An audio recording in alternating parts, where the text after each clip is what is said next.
Tuesday, the 22nd of October. Sorry, hold on. 22nd of, no? Can't hear Esther. Can't see me either.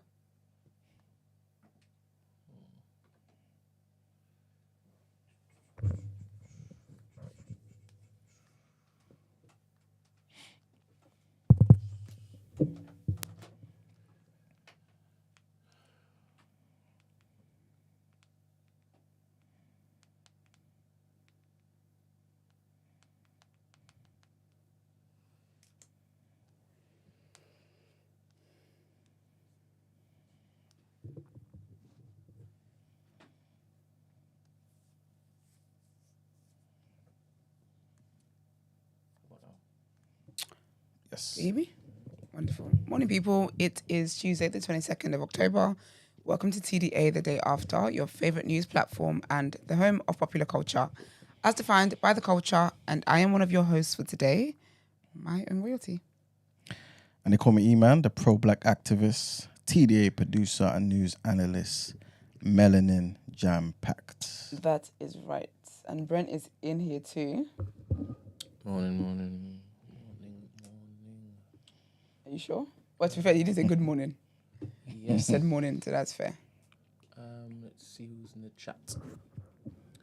Good morning, Lavondre. Good morning, Davina. Good morning, Amy Snow Globe. Good morning, Charles Mack. Good morning, Antonio. Good morning, Dr. Amani.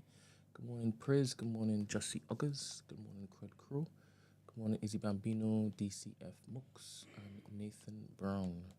I hope you all are all blessed and highly favored this I hope you are. morning.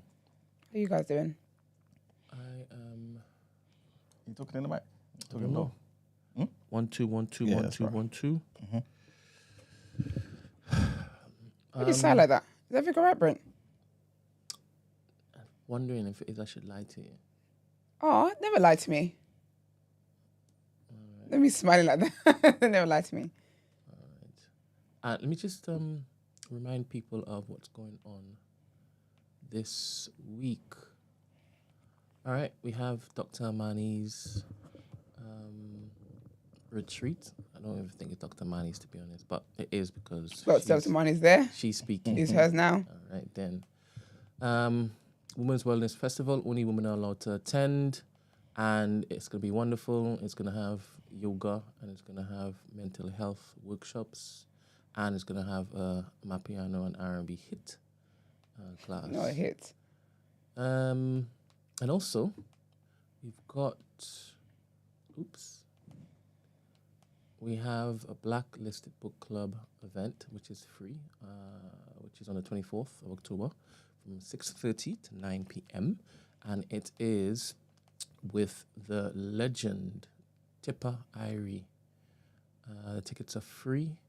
Make sure and get that. I don't know if it is, the tickets are gone already, but check it out. It's going to be fantastic. And back to programming. Back to programming. Okay, well, let's get into Lest We Forget. Okay.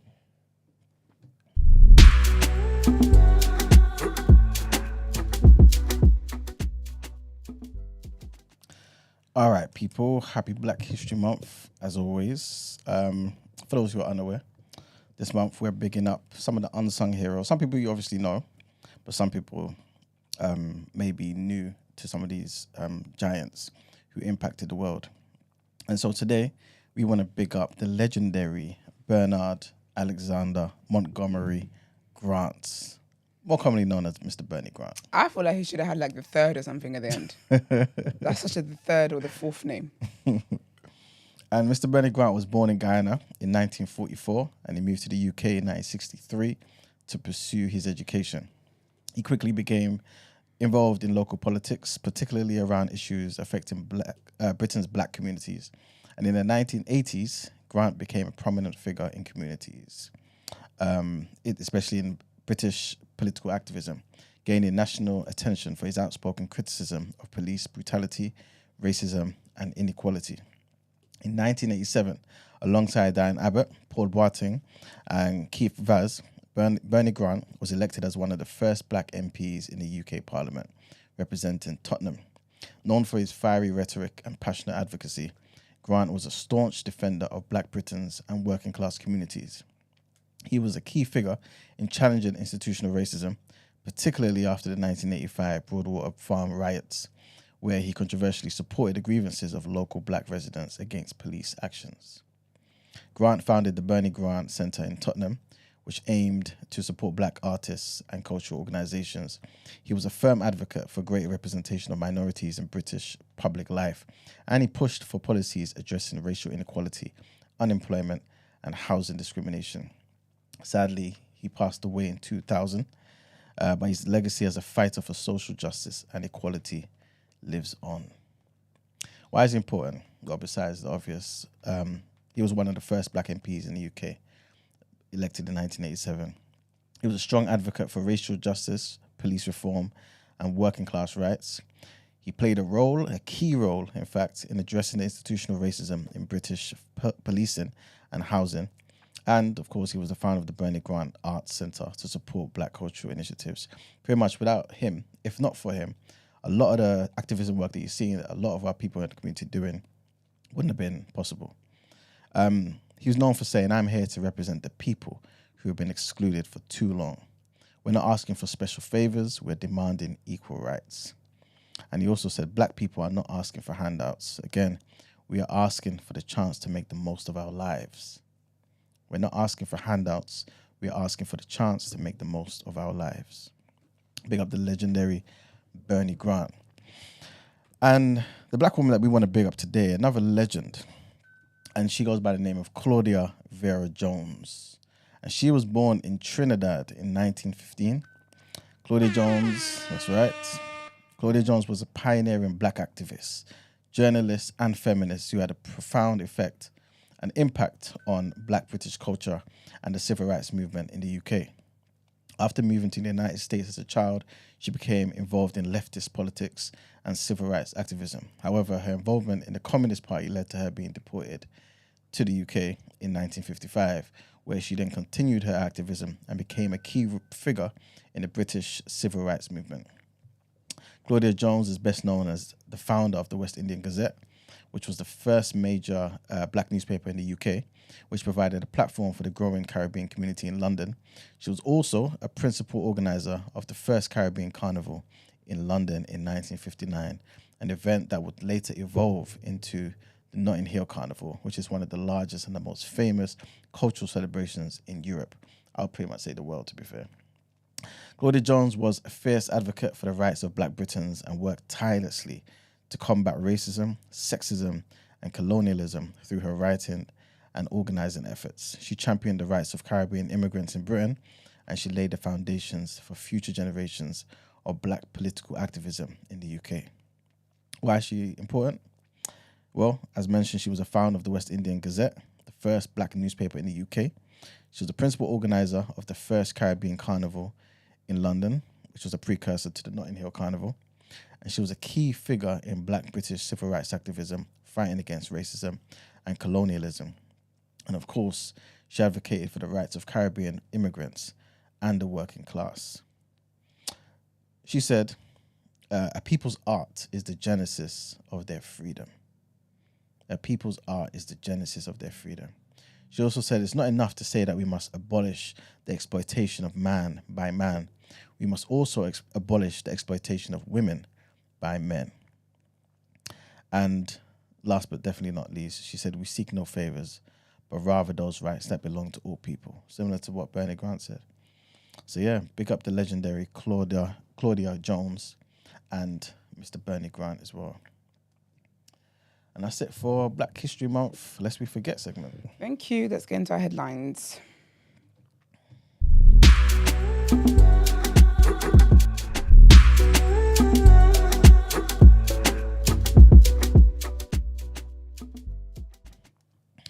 All right, people. So trigger warning on this first headline. We're going to obviously deep dive into this in the topic of the day, but just want to give you guys the big heads up, trigger warning.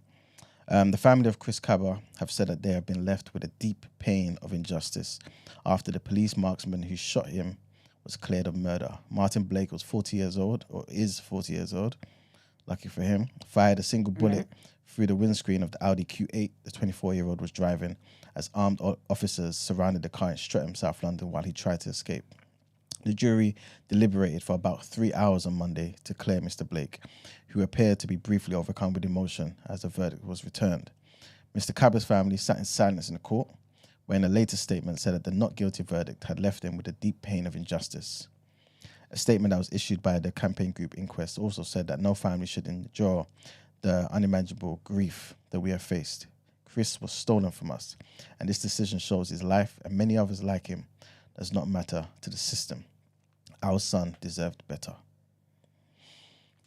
Our next headline, and Harrods has told the BBC that it is in the process of settling more than 250 claims for compensation brought by women who allege historical sexual misconduct by Mohammed Al-Fayed. The department store said that the women have come forward since the release of a BBC documentary more than 4 weeks ago. The investigation exposed decades of serious sexual abuse allegations against the former Harrods owner. Harrods has previously said it had already settled a number of claims. But for those who don't know, Fayed owned Harrods between 1985 and 2010. Its new owners had previously said that they were appalled by allegations of sexual abuse by Mr. Al-Fayed and have been investigating since last year whether any current members of staff were involved. The company said it would not provide a running commentary of its internal review. Harrods has a compensation scheme for ex-employees who said that they were attacked by Al-Fayed, which is separate from a legal case against a luxury department store being brought forward by several different law firms.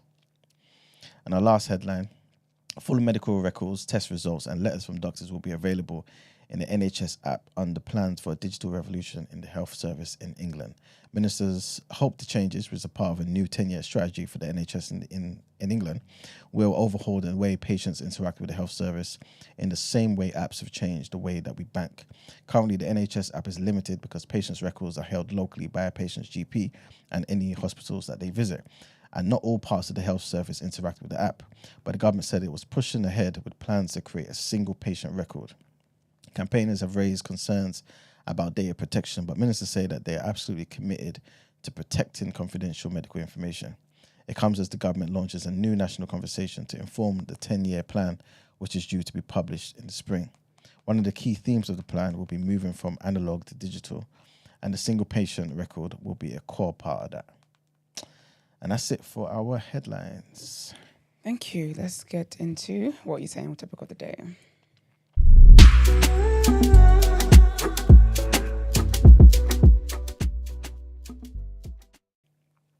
How did you know? Did you read his mind?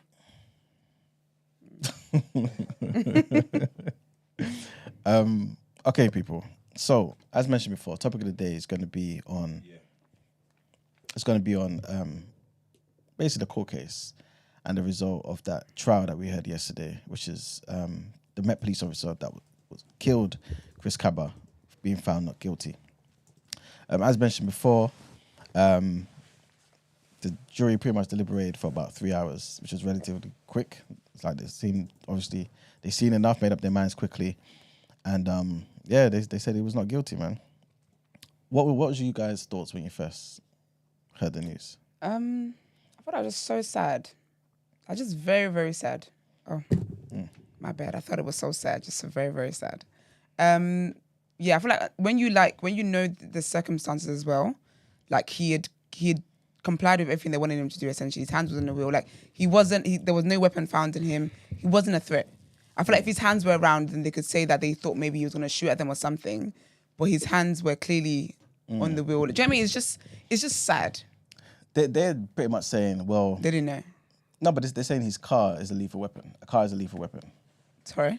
Yeah, that's what they're saying. But they're in cars too. But then they're also in cars. They have 2 lethal weapons there. 3, maybe more. Because they have cars, which is a lethal weapon apparently. And then they also have guns, which would be, and I'm sure they've got them little sticks, 3. And I'm sure they've got tasers, pepper spray. So what do you mean his car's a lethal weapon? Or do they feel like he was going to run them over? Yeah, so that's basically Martin Blake's case, that he basically feared for the safety of his and some of his colleagues' lives. I didn't know that the rest of them shit. I guess he wanted to be the hero. The hero. But that's basically his rationale for it. So I'm not sure, Brent, do you have any footage by any chance? Any footage in the document? No. Okay. So basically, what That's it sad. was is they've done the hard stop thing, innit? So he's basically come into a corner, and then I can't remember how many cars there is, but basically they've all come, tried to block him in and all that sort of stuff. But he's tried to get out because he don't know what's going on, right? Yeah. He's tried to move forward, they've kind of blocked him in. He's trying to move backwards, blocked him in, and then basically you hear somebody saying "Stop, armed police" sort of thing. But the guy, Martin Blake, the one who shot Chris Continue Kaba, Park Road, continuing southbound. And pass, what's your ETA? 30 seconds. Through South London, a convoy of police cars followed the suspect's Audi Q8. It had been linked to a shooting the night before. Standing by for strikes, stand by, stand by. When it turned into a side street, police launched a plan to stop it and remove the driver. On to Coastal Gardens. Do it here, it's in line. Boxed in, surrounded by armed police, the Audi rammed forwards. Oh, police! Show me your hand! Officers' body-worn cameras and dash cams caught the speed, the noise and the drama of what was happening. Watch yourself. The suspect's Audi drove backwards. Mind them, he's going to try and go. After 17 seconds, an officer fired one shot.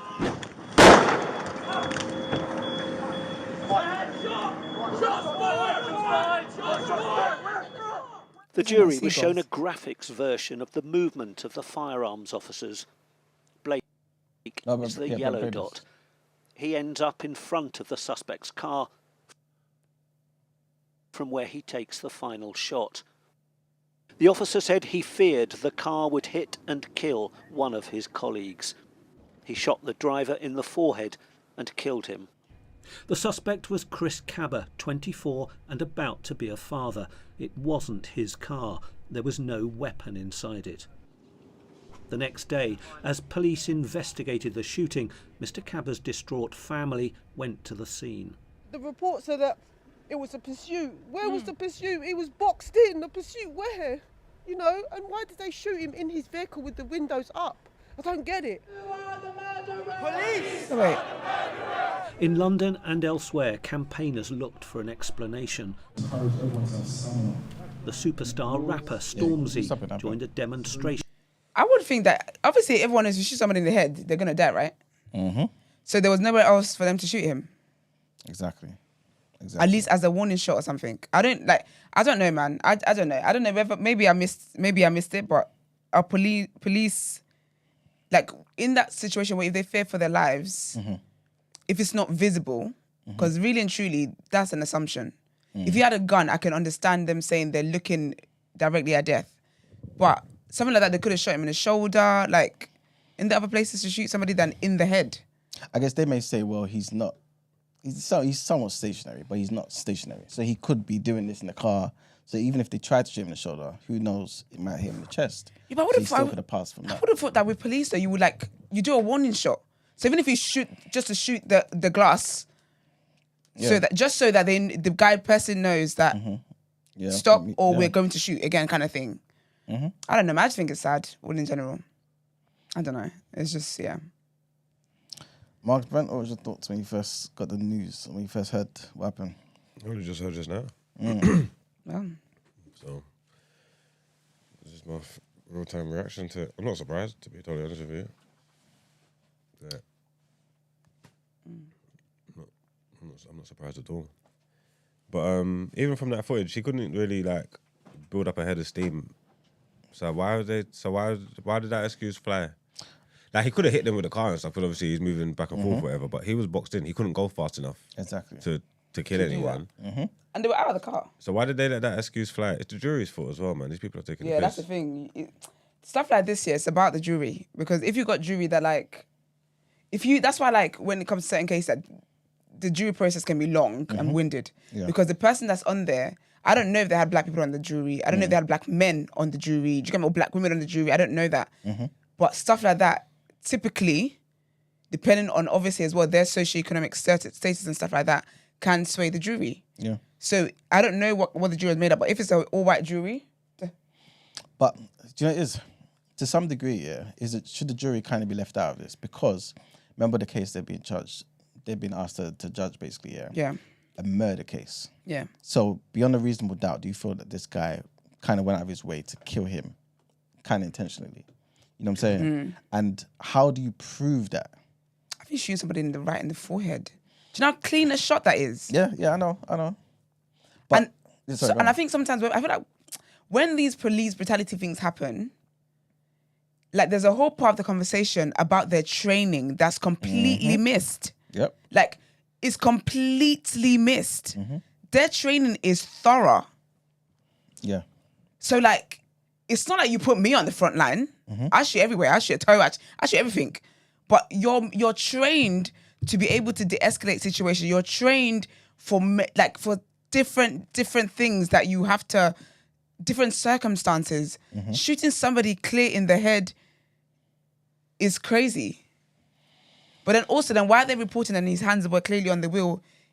How is he changing gears to go forward and back, forward and back, forward and back? If both hands, if they're reporting that both hands, because that's their report, that both hands were on the wheel. You see, what two of the things that the prosecutors tried to do, they basically said it seemed like it was two different points that they were trying to get him on. And they basically said, in his initial statement, Martin Blake said that he did the usual, stop, this is armed police, let me see your hands, that sort of thing, right? Before shooting. When they've now obviously reviewed the footage, when you're hearing somebody say that, it's not him. Because he's obviously in the front of the car, and in the footage you can't see that, innit? So when they've asked him, and they basically said to him, based on the footage that we've seen, and basically it might even be some of his own footage as well, as in his own body cam, we can't hear that. Where's your claim that, that you basically said, let me see your arms? He's like, oh, basically, we were trained to say that. So whenever, this is what he said. We're trained to say that, but I can't say for sure that I did say it. That's what he said. Yeah. I can't what? I can't say for sure. I can't be sure that I did say it. Now that obviously they've reviewed the footage. Secondly, this whole thing about like Margs pointed out, this whole thing about how fast they were moving. The car never moved faster than 12 miles per hour. It was boxed in, as you guys saw. Yeah. Right? How is it a lethal weapon? You can't just say a car is a lethal weapon. Surely you got to say a car moving at X speed is a lethal weapon. I thought he was revving or something that made them think, oh yeah, he's about to run. The thing is, he's obviously trying to escape, right? But he can't move nowhere. You know what I'm saying? He can't move anywhere. And I think prior to one of the other police cars getting there, I think these were all undercovers, isn't it? So like these were all unmarked cars. I think initially before I think another police car got there. So he's not going to be sure about what's going on here. You know what I'm saying? And I think generally the whole thing just was handled poorly, man. I believe they said earlier that day or the day before that car was involved in some sort of shooting or whatever it may be.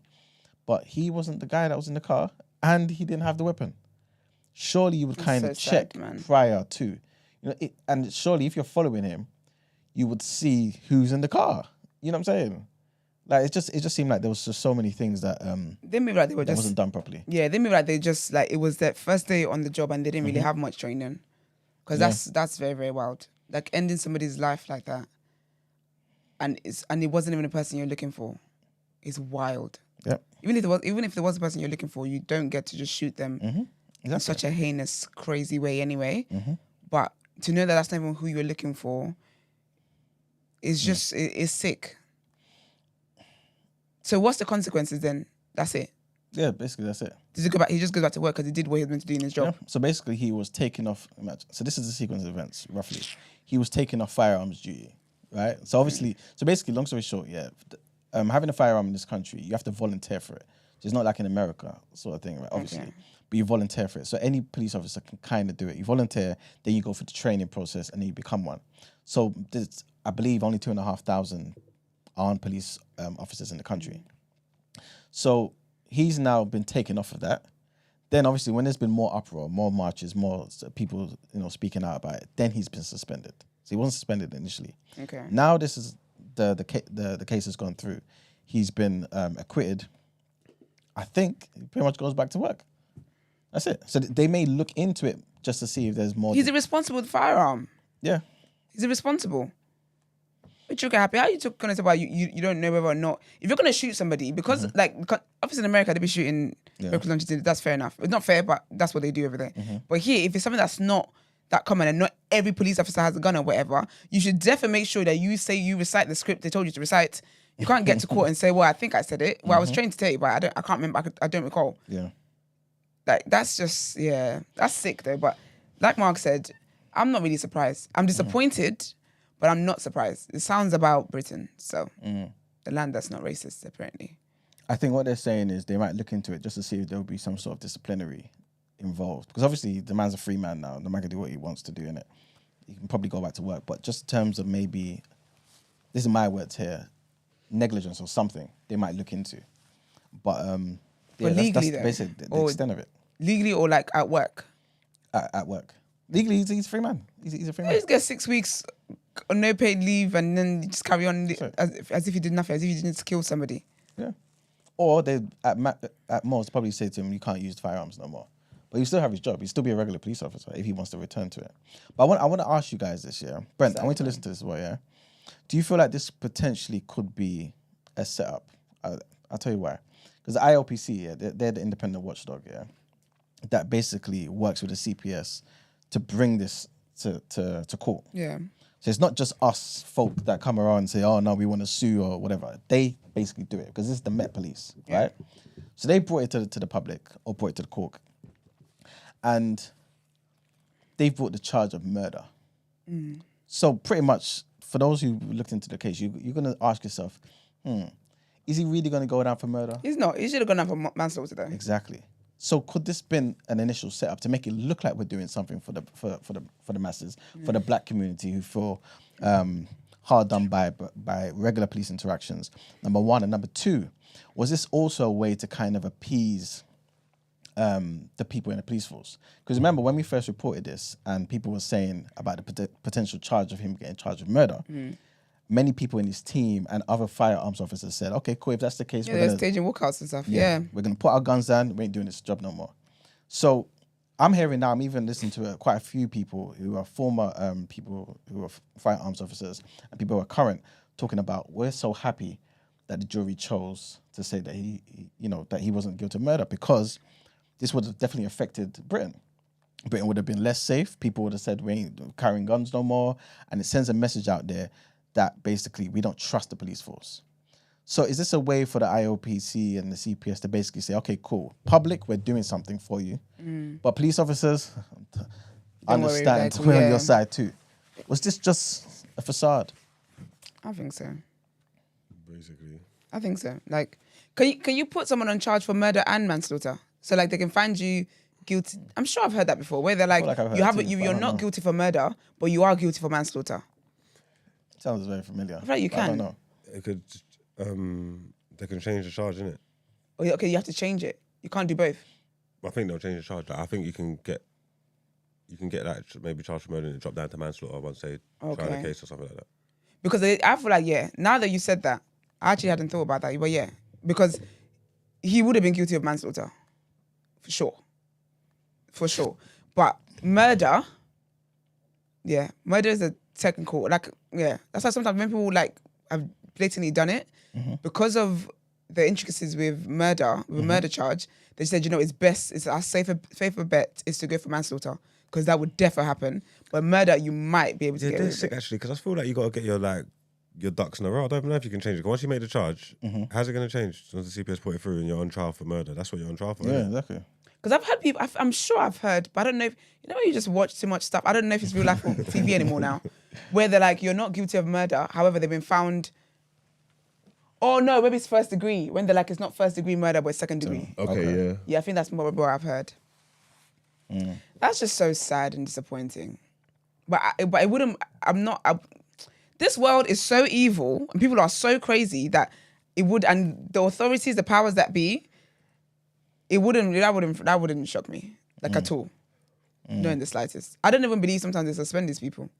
I believe when they tell us that these people are suspended. I personally don't actually believe that they're suspended, because no one ever sees them trying to get benefits. No one ever sees them in the, what's the thing called? Job center. They're never there. So, interesting. It's sad though. It's poor family. I saw posted that there was a protest yesterday. Yeah. Something. 7 p.m. Yeah. What are them protests going to do? Nothing, unfortunately. Let's It close says them. here, in legal cases, charges can be changed from murder to manslaughter under specific circumstances. This typically happens when the element of intent is unclear or absent.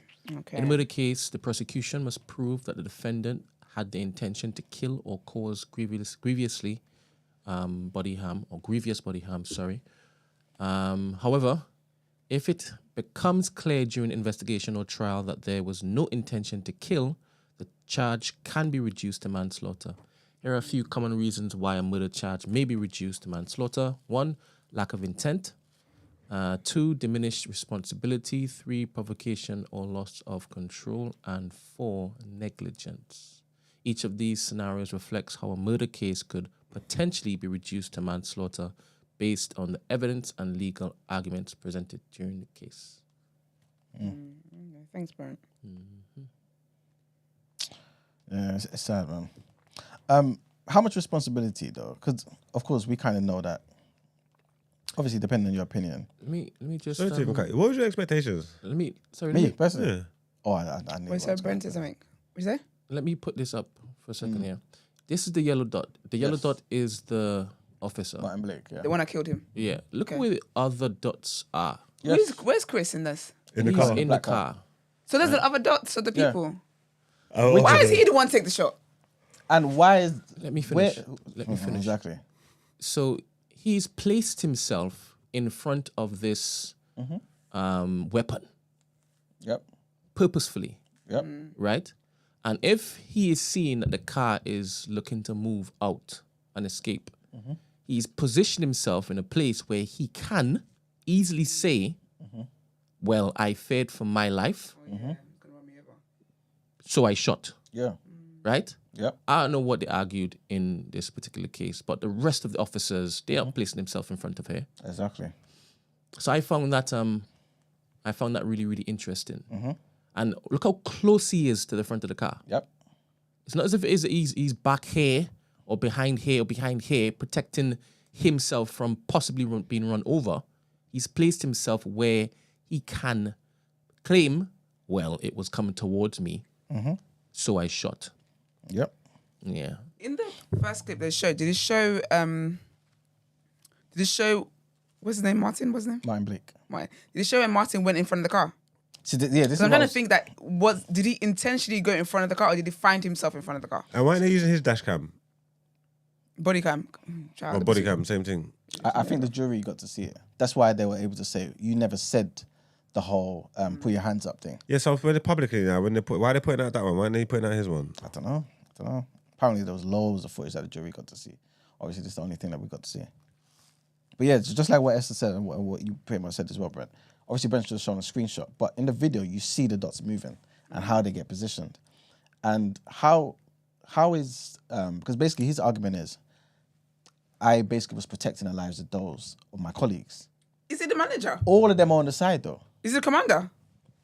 But all of them are on the side. All of them are on the side. Job's worth. He's the one that's positioned himself in front of that car and taken that shot. It's so unnecessary. So unnecessary. I wanted to basically say that this particular thing here. So the IOPC, they used to I think they basically used to be in a different form, the IPCC, so the Independent Police Complaints Commission, right? And the reason why I'm bringing this up is because obviously we know the actual case of murder has been acquitted. Obviously, like Mark's pretty much intimated. We wasn't surprised. This is what the situation is. But somebody may say, okay, why don't we review the way they actually stopped him, right? Funny enough, well, not funny, but in 2005, there was meant to be a review of this same thing. So basically, this method of stopping people is called hard stop, or the enforced stop. And basically, this same sort of thing came up in the media, basically when the whole thing with Mark Duggan, when he was killed in 2011. So they were basically saying, okay, wait a minute, why is it that we didn't review this situation with Mark Duggan in 2005? Because what happened was in 2005, similar same thing happened with somebody else. So in 2005, they did the hard stop thing and somebody ended up dying. 2011, they've done the same thing with the shooting of Mark Duggan, and basically the Met Police came out and admitted that they were wrong to not review its use of the hard stop tactic. right? Despite being advised to do so by the IPCC in 2005. So 2005, they were advised to do it after what happened to Ezel. I can't remember his name. Mr. Ezel, right? Yeah. They've killed him. 2011, Mark Duggan situations occurred. They've killed Mark Duggan, and they said they were wrong to not review it. 2022, we've got Chris Kaba situation. I don't understand what's going on. They don't care. So that means They that don't the care. ILPC, you could just recommend things, and the Met Police won't do They anything. don't care. That's what's going on.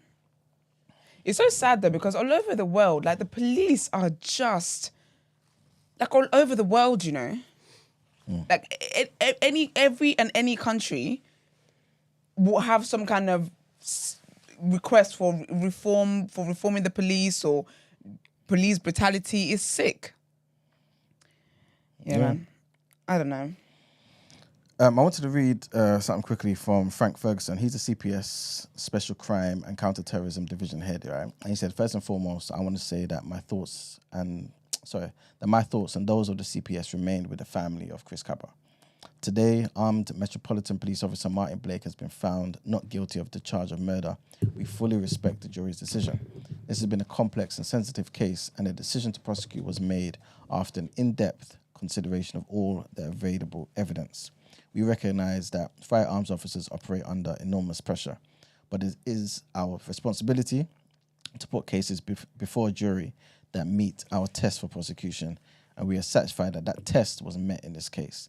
It is therefore right that the case was put before the jury for them to scrutinize and to decide. They have carefully considered each piece of evidence, including video and Martin Blake's own account. They have made up their minds in a proper way, and we thank them for so doing.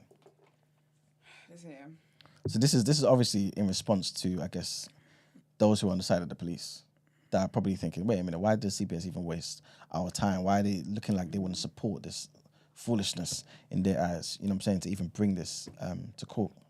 I don't think the police will ever. Are the police ever in history in this country been made like charged guilty of unlawfully killing a person? Well, apparently, I think this has happened. It's super rare. I think it's only happened 4 times. Yeah. And all 4 times they've been acquitted. Yeah, because it sets a precedent. I don't see a world where they would ever actually charge a police officer for doing that. Yeah. Especially when you got their little blue friend talking about they're gonna walk out and whatnot. But I don't see a world where that happens in this country anyway. Unless it's like clear as day. Because even with the George Floyd situation, wasn't there like, didn't they try? I think he was out on bail one time getting Oreo ice cream, and people were cussing him in Walmart or Target, wherever it was. But then he got charged eventually, didn't he? Yeah, he did. He did. The George Floyd, what's his name, shoving something? Yeah. He got, what did he get? 30 years or something? Yeah, but in the UK, basically in the UK already, there's a lot of things that's denied in the UK. The general public in the UK don't believe that racism is a thing here. They think it's just a race, black people just play the race card and whatever else. And then when it comes to like the injustice with the police as well, the general public don't believe the police is doing anything wrong. Do you get what I mean? So already here, there's a culture of not admitting the realities or the problems that they are. This is it. Britain, like the mindset here and the way that, just the way the brain cells are set up is different. Very, very different. So there's a lot of social issues that are not acknowledged here. Like when during the London protests and people were having conversations about, yes, this is what happens in London, the stop and searches, the British people were on the news anchors were on the news talking about they don't understand why British people are out here protesting. It's got nothing to do with this, an American problem. Do you get what I mean? So there's no, unfortunately, from how it looks to me, there's no world where I can actually see a police officer actually being convicted of unlawfully killing a civilian. Because it's just like, well, they're there to serve and protect, and this is the best way we thought we could protect, and we did what we could do, and people would say they met the test, and then that'll be it. So I'm not surprised, but it is disappointing for his family. Yeah. And I pray they can just get some kind of closure and just, I don't even know how you even get closure on something like this, but they're able to move on with time and heal with time. But unfortunately, the Britain that we live in, a lot, because even when I was seeing at the post, like when the news outlets broke the news yesterday, when you look in the comments, of course, you can argue that they're trolls on X accounts and whatever, but trolls represent real life people's thoughts and whatnot. So, Black Lad Travel says during the trial, a second firearms officer said he would have opened fire if Mr. Blake had not, while a third said he was fractions of a second away from pulling the trigger. So, Yeah, but they would say that though. Of course. If my guy was in that same situation being tried for murder, I would say the same thing. I'll say whatever's necessary to help him get off. of course, yeah. It doesn't mean anything to me. But this is the problem. This is why there will never be justice, because they're always going to support each other. Yeah. And the people that they represent are the majority of society. They would if he had been found guilty, it's not just police that's processing. You know, it's your average Bill from around the corner that's going to be protesting with them. Yeah. It literally would have caused craziness. So. And even if those people were going to open fire, based on what we saw in the picture that Brent put up, they were on the side. Maybe they would have had shots at tires. Because I don't know why we're acting like bloody. This is what I'm saying. You know, you're saying the car's moving forward and back, and what's 4 tires? And how many of you? 8 of you? You couldn't get 1 tire each. And I didn't believe they were going to open fire because they all would have I just think it's a bit convenient that it's just one person, Of course. and then everyone's just shouting, shots fired, like the minions. I don't understand. Yeah, it's sad. It's very horrible, man. But unfortunately, this is Britain. I want to say something here, yeah. This might sound a bit somehow, but let me see what I need to say. How much of this, yeah, if this happens again, how much of this is our fault? The reason why I'm saying that is because I feel like there's certain communities this will never happen to. Yeah. Number one. And number two, we always talk about being on code and things of that nature, yeah. Yesterday, when the footage of this came out, the first place I saw it was on Shadeborough. And I saw the comments in there. It seemed like the amount of black people in there that was supporting the police, I couldn't believe it. I couldn't believe it. One guy was talking about, let's not act as though this guy is just some normal, innocent civilian that did so-and-so, did so-and-so. You got some other guy, in fact, let me read it out there so I don't misquote people. It's not just in Shadeborough. We have people in the chat who believe Oh, there you go. that it was just. There you go. Well, you know what though? Okay, you know like when people use the argument of like, oh, he was a criminal, da da da da da. Yeah. Like, do people not know what life is? No, they don't. Because it hasn't happened to them. Because no, but the only people that I want dead are like pedophiles and sex offenders. Anybody else, someone doing fraud, I don't want them dead. Do you get me? Do you get what I'm trying to say? Like, Yeah. So I never understand when people are like, oh, he was a criminal, so da da da. How did he afford the car? And how did he afford the Rolex that was Rolex missing? But how did he afford the Rolex? Like, why is that a justification for him for them to die? This is it. I honestly feel like I don't know whether it's because people see death all the time. I honestly think it's the shows we watch, you know. Like cause it happens to me sometimes. When I'm watching a show and somebody's getting my nerves, I think, can I just get rid of this person? I don't mean fire them. Do you get what I mean? And I feel like stuff like that has made people very desensitized. That's the word, desensitized. Because I don't know in what world that you think assuming somebody's a criminal justifies their killing. He's got a child. He's got a partner. He's got a mother. He's got siblings. Like, there's a whole family that's robbed of this person's existence forever. And you think that, well, he was probably doing fraud anyway. So I don't understand that mindset. It's ridiculous. Sorry, as you were. No, yeah, pretty much. I was just going to say that. Even Brent, like Brent just said, people in the chat kind of justifying it. But saying what though? I don't know. I didn't see the chat stuff. But I'll read something from the Shade Bar thing. So Black Lad Travel has been like positing the arguments for the justness of the killing. Okay. Now, I don't mind that there are opposing thoughts to myself, right? But I would like to see how they can explain why it is he was shot in his head if both of his hands were on the steering wheel, right? And it's not us that are saying that his hands were on the steering wheel. It's them that said, yes, his hands were on the steering wheel, both hands. So if it is that you know he's not reaching for anything and you've said that the car is the weapon, why place yourself in front of the car? Like the things that don't make sense to me for the man to lose his life is what I want them to explain to me why it's just. So I don't mind that they have a difference of opinion. I don't mind if it is that they take this particular officer's side, not just the officer, but all of the other people there. Because even if his fellow mates said they would have taken the shot, even if they would have taken the shot, that still needs an explanation. If he's followed their instructions after obviously he's decided to try to run away, and I don't know why he's looking to escape. I don't know if it is he was afraid. I don't know. I have got no clue, right? But if you've ascertained that he's complied with the hands on the wheel thingy-majiggy, then explain why it is that you've now taken him out with a clean one shot to the head. Pew! And it wasn't pop, pop, pop, pop, pop, like you were afraid. This was controlled. This was steady. That's true, because he didn't even go for a second. He just did the one. Yeah, so I don't mind the arguments against. I just need it to make sense to me because I want to be able to understand why it is like some people think differently on this particular matter. I know why some might because they're racist.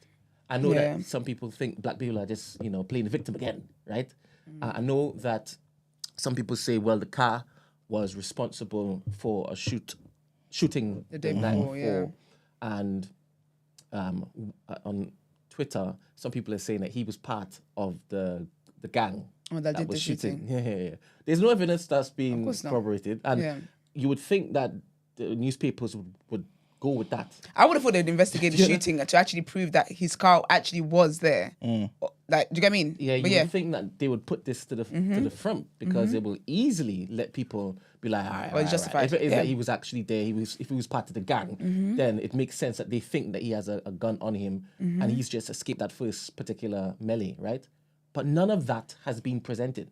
So I want to know, just based off of what we've seen, I want to know what arguments on the other side. Like, I want to steel man it. I really do, right? And the act of him being afraid, the one shot, I don't know if that, it says it to Piece me. of fear. That's a clinical pew. And he's put himself in front of the car. To get that He clean put shot. himself in danger. Do you understand? To get that. So I don't know. It comes across as he wanted to be the champion in this particular. Because what Iman said, that's what he was saying. That he wanted to protect his boys. But it would actually be interesting if anyone would care to explain. Just explain their argument for why it is that they. As you can see, no one in this room is in the mood for back and forth. We're literally just gonna let you just try and sell it to us. But it would be interesting to know why it is that, like, what arguments people are using to justify that. Yeah, it would be.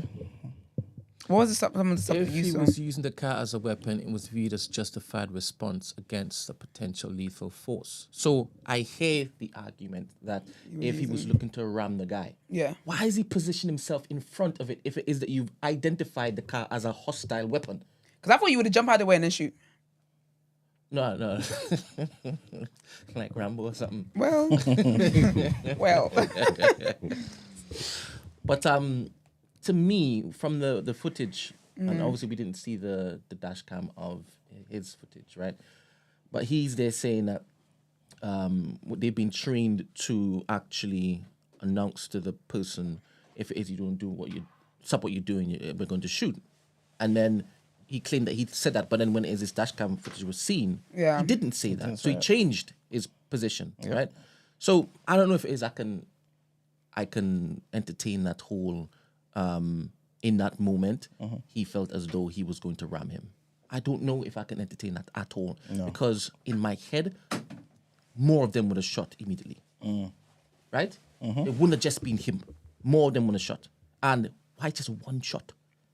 Yeah. That's just bullshit. He couldn't fit through the gap anyway. When he's saying that he's going to ram him, you can see it in the car. He can't fit through the gap. He's jammed in. So he's going back and forth. We saw the moving circles. The car wasn't moving, and he placed himself in front of the car. So I don't know what that argument is about. Because that's it. Anyway, yeah. The car had been stopped. It had been stopped. It was immobile. Yeah. So I don't understand what that means. I really don't. Because the reality is that not everything is black justified, like an injustice.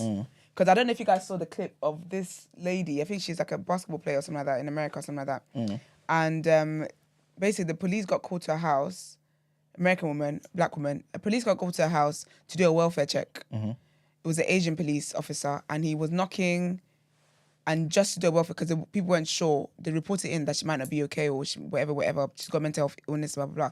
So he was waiting, he was knocking, he was like, I just want to check in on you. We've been asked to do a welfare check. I just want to make sure that you're okay. Once you confirm that you're okay, I'm going to leave, blah, blah, blah. I was there for like a few minutes, just knocking and whatever.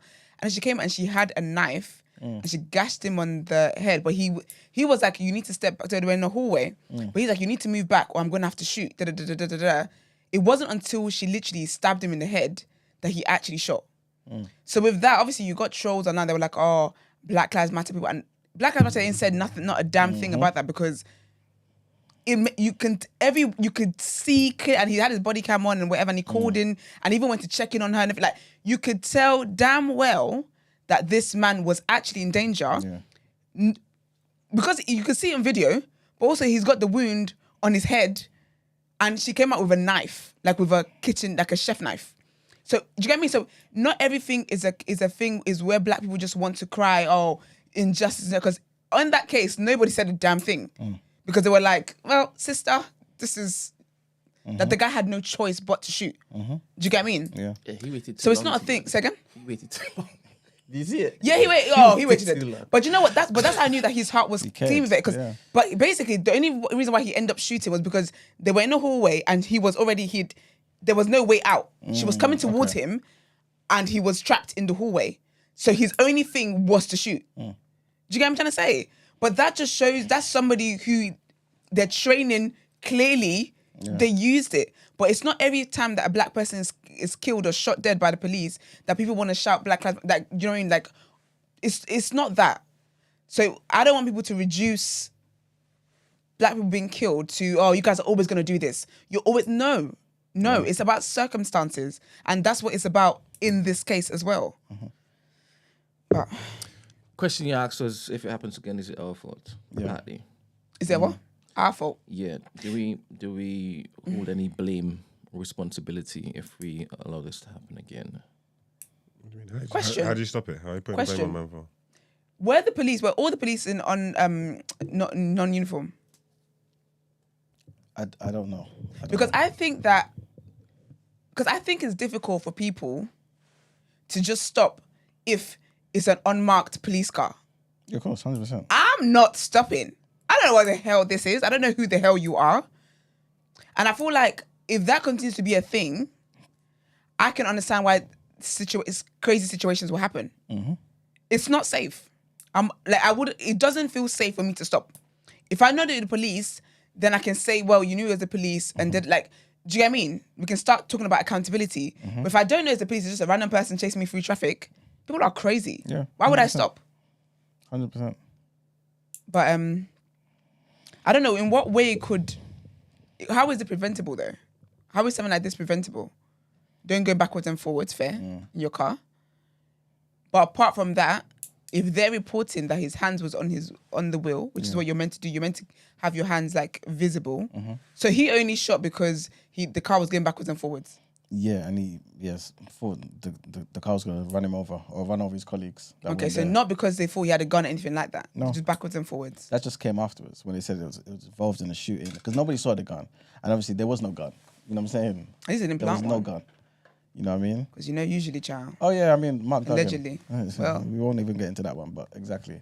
And is that what you're talking about? How it is that we react to this particular news? Is that what you mean? Yeah, but also back to the whole thing that we kind of talk about with TMB and having a body that can speak out for the community. Because, like I said before, there's certain communities that this will never happen to. And an idiot may come to the chat or say online, oh yeah, but they wouldn't do this crime. Okay, whatever. If they were in this situation, I guarantee all them police officers will think 300 times more longer than this. Because there will be uproar from that community.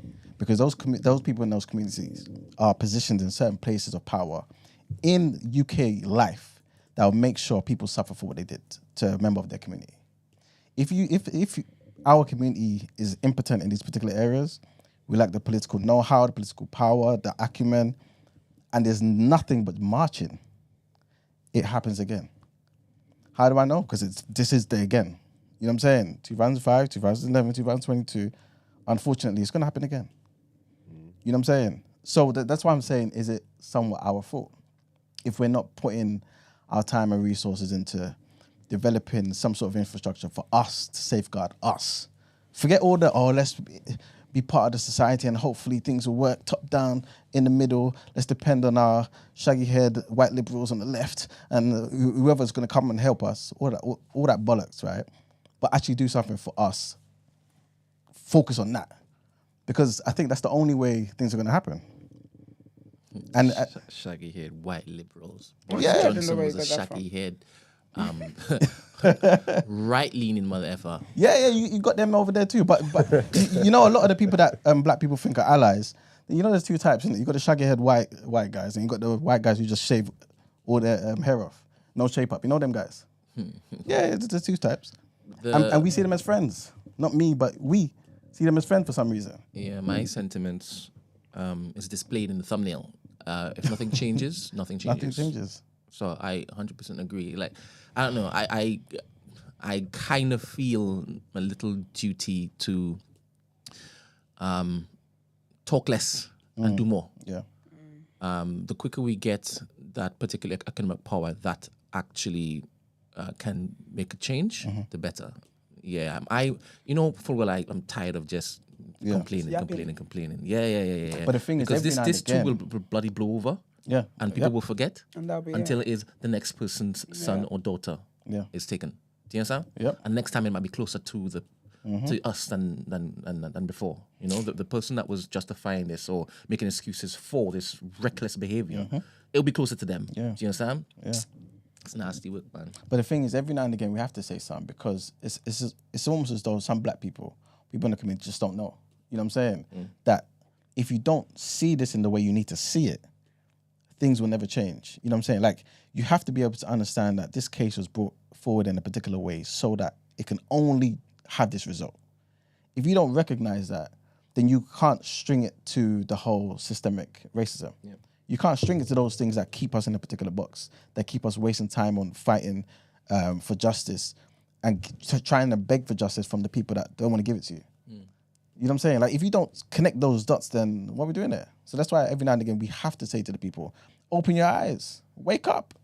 You know what I'm saying? Like, we have no friends. I say it all the time, we have no friends. Stop trying to make friends with people that don't care about you, that will never have the same experience as you. It's that simple. You know what I'm saying? So this is unfortunately the same sort of thing, man. And hopefully something happens to this guy. But if not, it just shows that you can just kill black people and nothing happens. Because like you said before, and everyone said in the room, there's just different ways that this could have been prevented. Even if you feel like they were justified in, I don't know what you feel like they're justified in. Bottom line is, the man is dead. 24 years old. His child would never have a biological dad that they can meet. His mum will never see their son again. Siblings will never be able to call his phone ever again. You know what I'm saying? And it didn't have to be this way. So man can't just go to the court case and say, well, you know what, in training they told us, say to them, oh, you know what, armed police, put your hands up, and then afterwards tell you, well, I'm not too sure if I actually said it. And that's okay as a reason. That's just okay.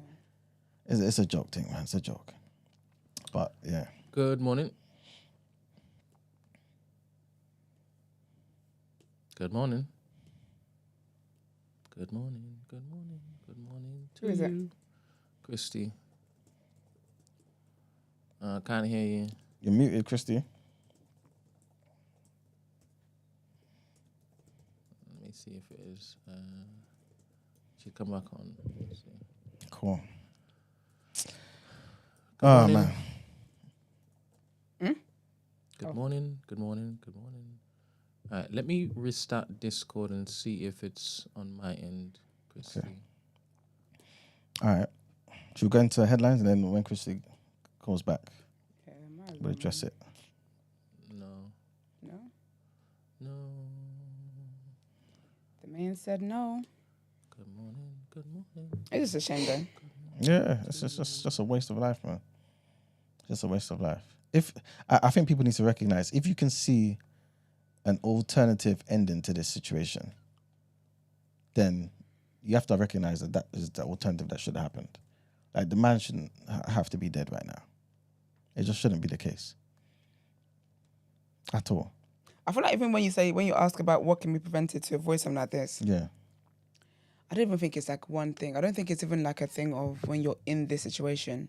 I just think that's the way that British society views black people. Sure. And it's like aggressive criminals. Like, it's so many deep things, deep-seated notions about what we are, that it's not until we get to that point. So it's a case of, there's so much stuff. The way they see our music, the way they see the way we dress, the way they see that the way we talk, the way they see the things that's important to us. There's so much stuff that, quote unquote, has to be changed to then avoid being in such a situation. Because I feel like the police is a reflection of the society that we live in, and their biases are very, very loud. And society has that bias as well. That's why you will not get sympathy. That's why black kids go missing all the time, and only people that are out looking for them are black people. Like, black people are not. We're not put as these people that should be able to garner sympathy or are worthy of empathy or anything like that. So it's just sad in general. Yeah. Sorry, babe, it's just not working. Never mind. Hi. Oh, here we go. Hey, girl. What did you do Hi, differently? morning. Good morning. Pardon? What did you do differently? I just kept on coming out and coming back in. All right, okay. We love a intentional queen. Good morning, good morning. What are your thoughts? Good morning, morning. First off, are you okay, Brent? Yeah, I'm all right. Why? What's up? You just sound very down this morning. Oh, no, I'm extremely tired. I got 1 hour sleep yesterday. That's a nap. Okay. Don't Fair call enough, it fair sleep. enough. Yeah, I shouldn't call it sleep. It's a nap. Yeah. But I'm all right. Thank you very much for asking. Okay. Good. That's so sweet. Yeah. I just we can't have the captain of the ship. Love you. Not at all, girl. No. Anyway, but no, I just wanted to. I get frustrated with all of this because, as Iman was saying, where we have no friends and stuff like that. My question is to the people.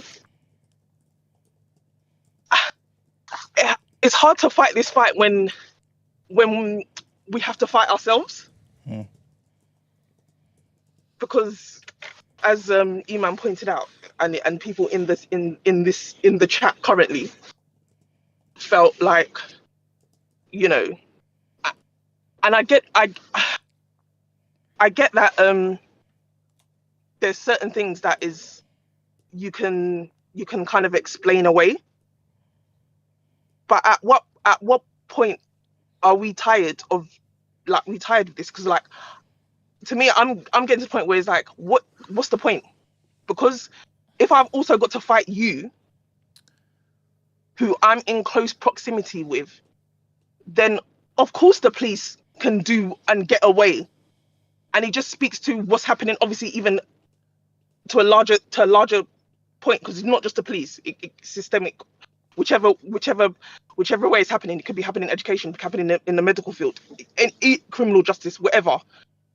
If I'm too busy fighting you, how do you expect to get anywhere? Question. Like, I don't understand this mentality that we want. Like, we must be questioning every. And don't get me wrong. There's certain things that can justifiable and justified be questioned. I get that. And the people talking about, if he just did this, if he just did, there are many stories that have come up where people have done less, and they've still acted in the same manner. So it's not about whether you do this and you comply, or if you say or you don't do certain things. We've gone past that point. We've gone past that point. It's the point where we don't even need to be doing anything, and they will still take the same stance. So to the people that are saying or want to say, this is this or is that, at what point do you not see it doesn't take much. All right, so It don't take much. I hear what you're saying, Christy, and I don't think there will ever be a world, a utopia where any demographic is all on one particular wavelength. Even a particular demographic that one should not mention, they have dissenting voices within their demographic. 100%. Now, the importance is on us realizing that there's always going to be pushback. And I don't think that there is much pushback from the Black community on this particular case. I know it's easier for us to basically see the dissenting voices and think it's louder or more powerful than the masses, because our eyes are normally just, directed towards negativity or anything that contrasts what it is we are saying. But you need to just forget about them. Just know they exist, forget about them. Or for some of them who actually look as though they are open to have their mind changed and not just looking to be ignorant, obtuse, and like an absolute troll, or an agent for the other side. If it is that they have that particular bandwidth, then take your time to basically sit down and basically point out or have a reason. I have time for that. I have time for that. I don't have time to talk to people that I know full well and are interested in changing their minds on anything. And for those people, they cannot weigh me down. They can't. Because I'll be depressed, I'll be disheartened, and the entire thing would be one for them if I give up. So I just zone them out. Don't give them any time. But if anybody I'm seeing that, I can see the argument, let's reason. Let's see what's what. And when it comes down to it, you might see this, you might see that, but when it comes to taking that person's life in that particular moment and the reasons given by that particular officer and his cohort, it doesn't add up. At the end, it doesn't justify the death of that young man. And in that sense, everything else, all right, immaterial. Doesn't matter if it is a car was present there before, immaterial. So I hear what you're saying, but I'm not sure if it is I would waste too much of my time being disheartened with everybody not being on code. That's just me personally. And I could never say, yeah, I'm giving up. I can't. I really can't. I've spent too long. I spent too long being conditioned by or in the pursuit of justice. Far too long. They cannot win. Sorry. Facts. That's my pettiness. I can't let them win. No, Brent, trust me, I be with you. But me, as I told you lot before, I be in my echo chamber and I love it there. I don't have time for the foolishness for me. So even the ones that are even on the fence, you're even good. I don't even have time for the ones on the fence. Because with me, I'll just push you over. So there's no point. I don't do there's no point. I'm just speaking just generally how people are we okay just wanting to do this exact same thing that we're doing and seeing exact same results? Like, are you fine with that? Because all this questioning that you're doing is also not getting us anywhere. So I don't get it. How about you? Because whilst you're questioning me, the outside people are actually winning. Yeah, I They're doing their work for them, They actually they And don't have to this give is you my the thing. argument anymore. They don't have to say why they think that this man deserved to get killed in such a way. Because here, you guys can just kindly do that for me. But people are not everyone's going to be on code for different reasons. And I get it. Even not every community, all the communities, people are not on code. However, that specific community, even they may have dissenting voices, but you know what they do? If it's in their own self-interest, they don't care about dissenting voices. Yeah, Even the dissenting voices, if it's an overarching thing that is going to get us somewhere, it doesn't matter. And that's why we need to pattern up ourselves and the infrastructure before we do that. Word. So we need to be steadfast. But you know what people never actually think about though? Like situations like this, how it literally sets a precedent for things that's going to happen afterwards. I remember the whole Shamama Begum thing. And I used to think, yeah, why'd you go over there and want to be a terrorist? Now you're over here coming back. But then when you started thinking about it and how it was they were going to take her citizenship away, if the way the public were backing them to do that, now they could take your thing away for less. They just have to justify and be like, well, we put the law in place now. So I feel like sometimes people don't think about the long-term effects of one incident. It feels like this one incident. And like Brent said, after a couple of days, maybe even after today, we just need one little scandal. Did we do something else? And then everyone moves on from it until the next time something else happens, then it's the whole thing again. But I think sometimes what we don't realize that when we're done having the conversations carry on in certain places. So there's laws and whatnot that's going to come about as a result of this that protects police or whatever the case might be. And we will know that until, God forbid, it affects us again. Then they're like, actually, no, this law's been in place for 2 years. And do you get what I mean? Finan says people need solutions to unite over. Otherwise, we're just chatting, unfortunately. Word. But I don't think we're ever going to get...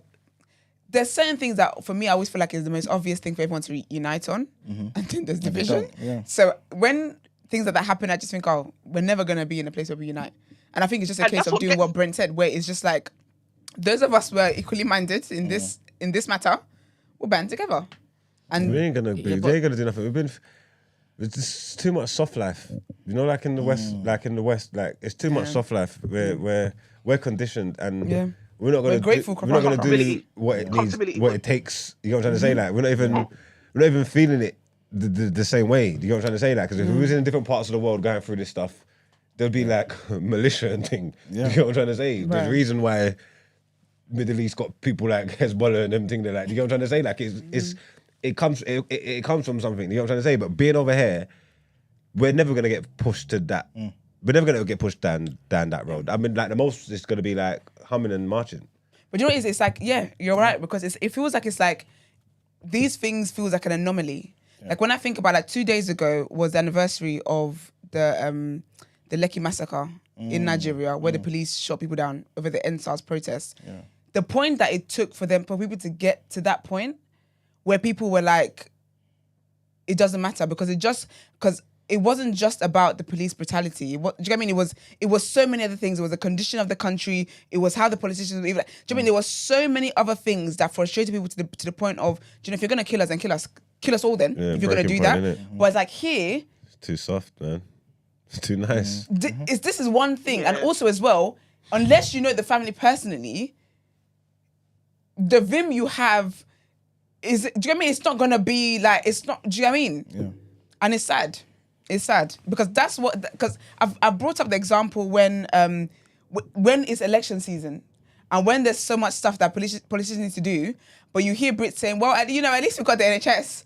Other countries don't have an NHS.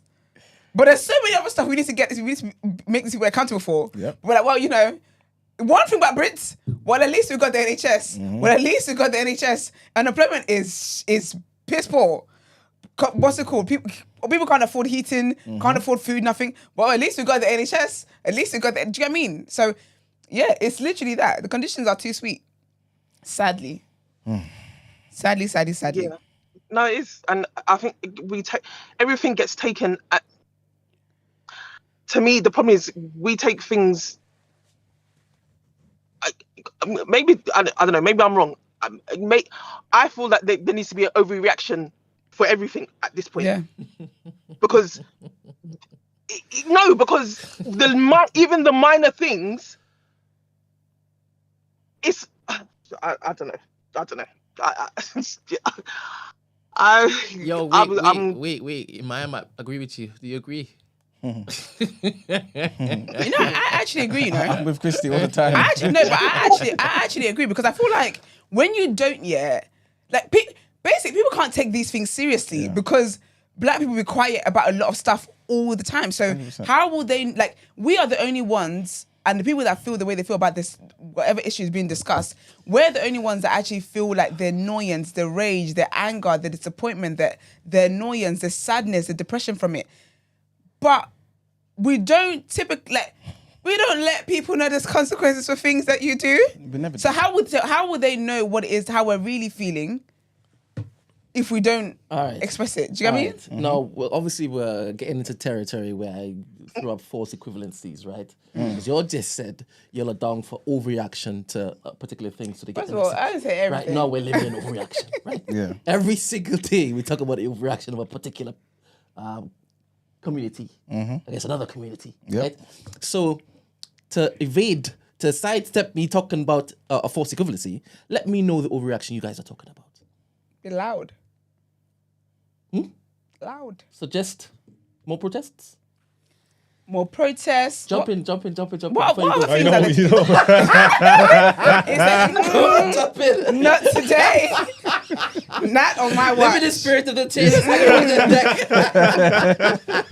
It's even quiet all day. Lead the revolt, yeah. Yeah, Lead the revolt. Don't No, set me with a good time. I'm not trying to send people to prison, man. Sip it. Because we'll be here on TD reporting people that went to prison. What are we supposed to do? I'm not trying to send people to prison because you see what it is, yeah. It's like Finna's right. And essentially, we're just sitting there and talking, yeah. And like, it's fucked up because we know what needs to be done. You know what I'm trying to say? We know what needs to be done, and when essentially we're just not prepared. We're just not prepared to do it. And it's because of how we live in. It's too set up. It's too cushy. We're not prepared because Love that word. it's true though. Kushti. Oh. We got Del Boy. Like we're not prepared to do. We're 100% too cushy. We're. Yeah, we're not prepared to do what it needs to be doing because it takes a lot of sacrifice. You know what I'm trying to say? No one wants to go on the front line. There's a lot of people that's going to have to sacrifice themselves. Kind of fodder. There's- Like, it's going to take a lot. Yeah. You know what I'm trying to say? I'm not going on the front I line. think- I'm going to be at the back orchestrating. But you know what's so funny about that, yeah? Because in the spirit of accountability, I told you I ain't never been to a protest. I donate though. Oh my gosh. Y'all are funny. Y'all are funny.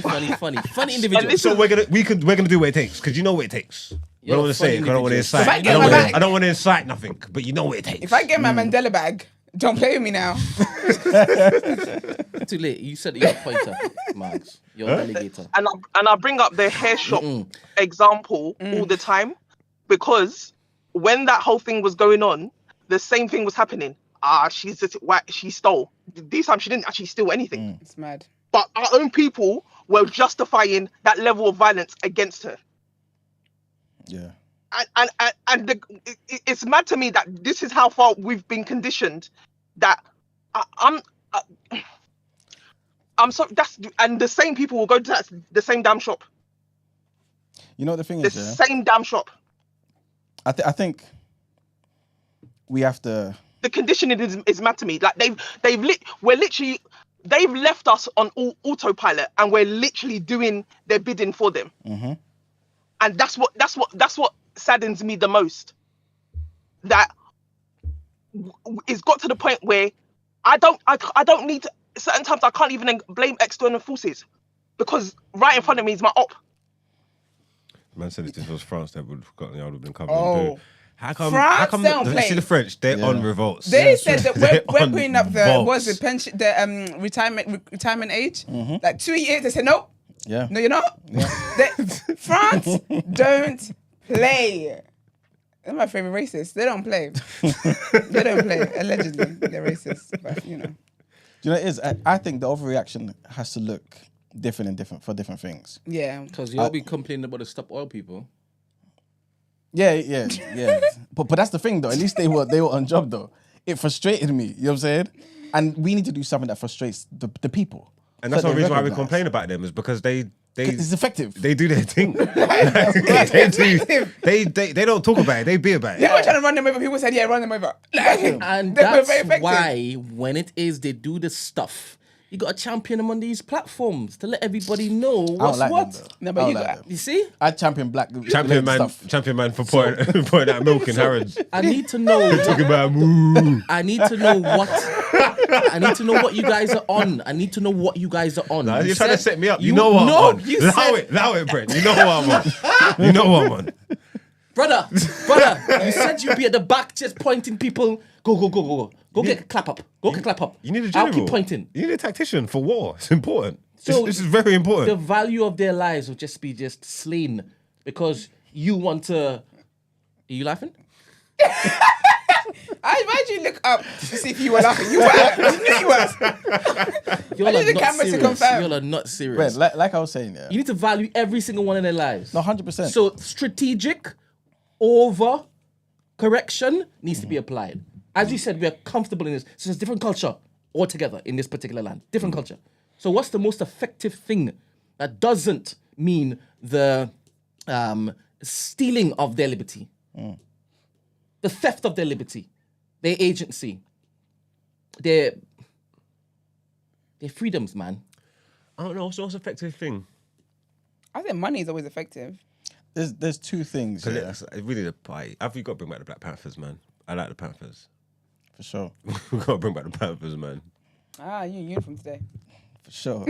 I If I'm not wearing it, I'm still wearing the it. police demonstrated. The police demonstrated when they said, "Okay, if this is the way you're going, we're all going to put our guns down. We're not. We don't do that. That's exactly it. That's exactly what We don't do that." They got rattled by just them saying Yes. that. Yes. But we. That is where's a our crazy statement. What? She said wearing burgundy represents the blood that will be spilled. Please make it clear that was not. Someone said that in the comments. That is serious. Don't even say who it was. Don't even. I hear it. Might wear But then what burgundy does every day. effective, like Brent What asked are we us to be wearing fair. What does effective, what's effective for us to do though? Like Alright. realistically. I hate people just talking crap, man. Oh, we know, you hate the yappers. I boy. hate it. Just woofing on the net. Yapping. Bloody hate it. But what does it, what realistically though, what does it actually look like?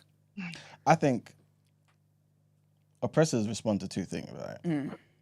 Violence and a shift in economics. Yeah. The violence thing is not feasible. It's not something that I guess in Yeah. modern society you should be doing. The economics thing is something that is the most effective. Also, I believe it boils down to how people think about themselves, right? Yeah. And this overreaction thing, this is where I think it's pertinent, right? Jamie Foxx said, they will look what they did to Jesus, right? And the community got onto him. He wasn't talking about them. He didn't have them in mind. Man was just reading his Bible, you know. But you know what I'm saying? But they said never again, clamped down on him, and before you knew it, within a few hours, this man was apologizing and asking God, why me? Right? All right, then. That's what happened. That's still why me after reading the Bible is crazy. You know what I'm saying? It's because the economics. Yeah. Because he knew everything was at stake. And you know he's got all talents. There you go. So wherever he goes, if the man want to dance, Can sing, sing, can act, dance, whatever can he wants act. to do, they'll close the door on them because they are at the doors. Yeah. When we get ourselves in a position where we are in places of power where our institutions, our businesses are stuff that wider society relies on, we can call for it to be shut down. If all of us have the same sort of mentality where it's like, okay, cool, somebody like Chris Kaba passes away, you know what? He was a son of a nurse. This nurse says how she feels to her immediate circle at work. And the whole damn department in the NHS shut down in that particular hospital. This will never happen again. Yeah. Never happen again. If Chris Kapa's friend was somebody on radio and this particular person says, you know, this happened to my friend, tells everybody else who's black at that particular radio station, and everyone says, you know, I'm not turning up today. Radio 1 Extra, none of us are coming in today. Find replacements. That will not happen again. Do you get what I'm saying? It's not going to be politics. Politics is all talk. The very thing you're talking about, Brent, that you hate is the talking. That's politics. That's why Farage is good at what he does. Because you can only be a good politician if you're a good speaker. When it comes to real change, it's the economics. This is why particular communities care about the economics first. When was the last time you saw a Jewish Prime Minister of the UK? Where's the Jewish MPs that represent the different... Nobody cares. That's childish. Yeah. That's childish.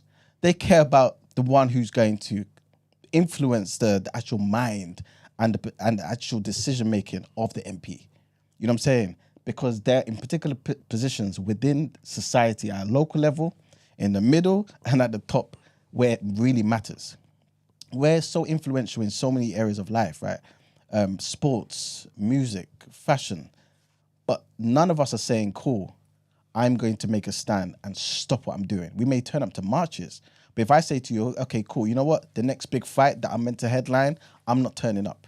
Or I'm only turning up if you put a big picture of Chris Kaba in the middle of that ring. So everyone knows what we're fighting for. I'm fighting for the heavyweight championship of the world, but I'm also fighting for the rights of Chris Kaba. People will start to listen. You know what I'm saying? If I'm heading Glastonbury, I'm saying I'm not doing no bloody show unless you give me a good 5 minutes silence for Chris Kaba. That's when people will listen. You see what I'm saying? But if we ain't having that sort of mentality, I'm not saying that people need to just, I don't know, just come up with certain things. But if there was some sort of body, right, that all of us can kind of get that education from, so that those people who are in those integral positions of power can actually learn from and actually make a stand, then you're going to get some change. You know what I'm saying? Because again, even Ebony mentioned in the chat about the whole Montgomery bus boycott. If that sort of thing happened today, would people actually stop using certain buses? Will people say, I'm not using TFL for a week? No, because you rely on work. You know what I'm saying? You need to go to work. But if there's just so many areas of life where we can say, I'm not doing this today, or I'm not doing this for X amount of time, it will influence the country in such a crazy way. Just like these people said, cool, if you want to pursue this case with Martin Blake, talking about how he killed Chris Kaba, we're dropping our guns. There was, there you go. Like, it was only going to end up one way. It's actually very effective. It's only going to end up one way. It's very effective, and we don't have a less we forget attitude. That's our problem. That's where it all stems from. Yeah. Brent mentioned it. I don't know how many episodes ago, not a recent, where he said that whole less we forget, like the Never forget. what Brent would never forget. Yes. Yeah, but We don't have that. It's also because a lot of us don't even know That's what it is. that we need to be remembering. Yeah, Remembering. That's exactly what it is. It's actually That's crazy.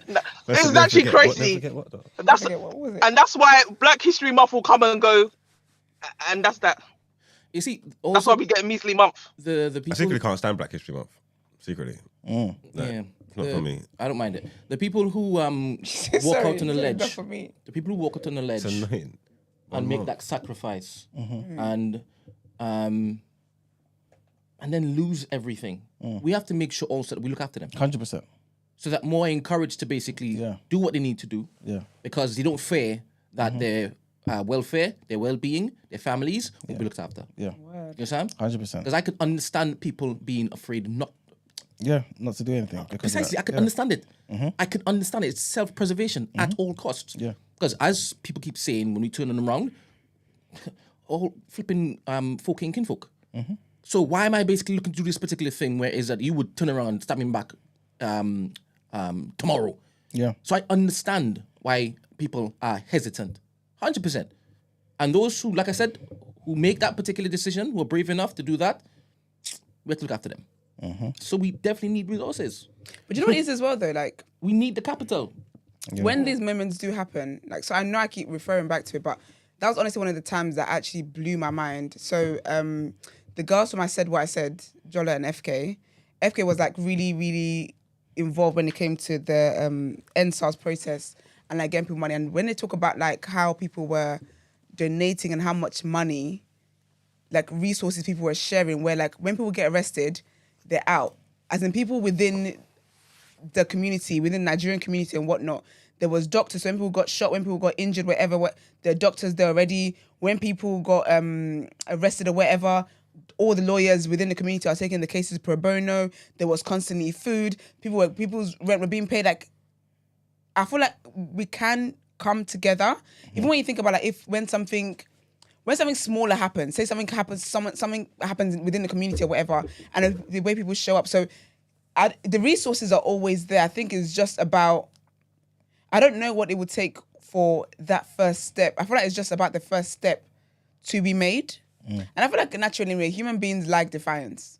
So the people that even join, they don't know what they're joining for. They don't know what we're fighting for. But child, it's a fight, I'm gonna be there kind of thing. But I feel like the resources and stuff is always there. I just don't know what it would take to just get that first step. Guys, I got to shoot because I got a shoot. That's great. I'm glad to clarify that. You see what I did there? Absolutely. Couldn't miss it. Couldn't resist. Peace out. See you later. I'll see you in the Take care, morning. man. Good luck. Yeah, I've got Yeah, man. I've got to It's go. just sad. But I don't know. as for me and my household, it's BOE every damn day. So For sure. it's just Not Bowie. literally just that. Yep, for real. Mark said Bowie, by the way. I know he did. He needs to give up his United Nations badge, and we might get somewhere. Just as it was out Anyway. the door. We'll talk about it Friday. We said we'll talk about it on Friday. And then they talk about it. I don't know, man. I don't know. Right. Honestly, yeah, I'd be lying if I said that I feel like things would ever change for black people. I'd actually like, if I'm going to be very, very honest and transparent, I don't see a world that it does. Like, I just don't see the world that it does. And I just feel, yeah, and that's just sad. And not that I'm not going to do anything because I don't see that world. But it's sad because it just feels like people are going to die in vain. Like, I feel like people that died, like, he would just, do you know what I mean? I just feel like people die. I feel like across history, there's black people that stand up for stuff. But I guess they wouldn't say as they died in vain because they died standing up for the truth that they believe in. But then it doesn't bring about the change that's actually meant to be. But there has been so much change, though. There has definitely been, there's definitely been change. Their But I sacrifices just think that, have been... yeah, but I think that some of the noted. things that we talk about, some of the issues that we still have today are things that people were still fighting for then, generations ago. What are the changes exactly? I feel like that's how sometimes we get got, where it's like, okay, we'll give you this crumb of change. Yeah, I hear that. And I'm not sure if it is that the types of conversations are ever going to leave this community, right? But what needs to change is how much we could actually pour into trying to basically change that, Yeah. right? And until it is that we set ourselves up in that particular level of care for what comes next, I think that's the inevitable, nothing's going to change. Do you understand? So whilst it is that we can, and we can see, and we have the energy, and we have the resources, and there is hope, keep on until you're gone, and somebody else will pick up the particular manner. But I do believe I've seen change. Yeah. I have seen change. I do think as well, though, that even like all the talking, as much as we can say we don't like talking and stuff like that, I do think talking does do something. 100%. Because I believe that every single time that we have these conversations, I personally, I'm going more and more frustrated. And at some point, with the way that we, like, as we've seen revolutions and stuff like that happen over time, it just takes one day, everyone's like, you know what, actually? No, not this time. Not this time. So as much as like it's a lot of yapping and just talking, every single time is sowing seeds of annoyance, of frustration, of being fed up. And that cup is filling up, is definitely filling up. And at some point it's going to be like, do you know what, actually?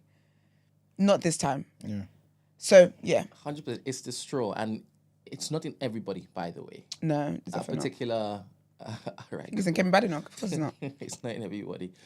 But Yeah, we got a jar. This is why it is that we do what we do, because we know that there are others out there. Yeah. Do you understand? So they need to be prepared, and we are preparing them. I feel so bad for his family, man. Like, I can't imagine. Do you know that's happened a long time ago as well? Like, they're gonna, like, all that process just to say, well, no, we thought he was a criminal and that's what your son is, and that's just that. And that's it. Now they just have to, like, that's it. That's it done. I feel so bad for them, man. So horrible for them. And then no take-backs either. No takebacks. But the saddest thing is that they're not even the only ones. These are cases that make the news. Yeah. How many other people don't have many people around them that can amplify these voices? Like, I always find it interesting when, like, something just randomly blows up and then you go and look at it and say it's like a missing person. They've been missing since 2016. But I'm just finding out about it this many. Do you know what I mean? And, like, even when it's like an injustice like that, and they're like, no, like, I'll never forget some woman, like, I think I came across a story on TikTok or something, and her son, she just didn't know where her son was for years. Turns out the police unlawfully killed him, and they just dumped his body in a grave somewhere, and they just gave him a random number. You see? And that child, like, he'd been missing. diabolical, man. It's very sad, man. Like I don't even know, man. But I just pray that they can be okay. But that's sad. Black Lad Trouble. I want to ask you. Couldn't like that trouble. No, Black Lad Trouble. He said officers had followed the Audi that Kaba was driving and having forced it to stop, jumped out of their vehicles as they raced to extract the driver, shouting, "Armed police," and "Show me your hands." Are you narrating it I think for he is. somebody? Okay, cool. I think he is, yeah. Okay, cool. All right. Because it sounds like a news article. Not that you can't be well with Let him Black lad. answer because I'm not sure. Say again? Let him answer because I'm not sure. Yeah, because if you look at it and then I don't know. Like, are you justifying Do you or are put you quotation marks? You know what I'm That's why saying? you can say English class. Your teacher tell you when a quotation mark. Apparently, the audio is janky. Oh, is it? Yeah. Shall I take this out and put it back in? No, I don't know if it is. It's our fault, to be It's the honest. powers that be. They're hearing a revolution. for real. They said, first of all, take TDA out. I'm going to heaven anyway. I ain't scared of dying, child. So there is that. Maybe we should move off this subject, seeing as our stream is We're going being attacked. glitched. We got the message. We got they got the message, okay? Anyway. Got the message. Yeah. All right. Let me know when it starts to regulate again, please. You better type that because they might not hear that. Those audio files out there. Let me know when it starts to regulate. When it gets back to normal. Can you Let me imagine? know. Let me know. Let They me said it's know. all the mics. Yeah. See what I'm saying? They always listening, bro. This is what they do. This is the overreaction. So they can hear. You know what I'm saying? This is the I'm saying overreaction. this is their overreaction. Yeah. Any small thing, they nip it in the bud. Let's frustrate the hell out of them. Let them stop talking. And I'm the face of conspiracies on this show. Can you imagine? I'm with you, Brent, man. I'm Can with you you. imagine? This is them. They, them. But actually not them. My gosh. Let's move on quickly. Let's go.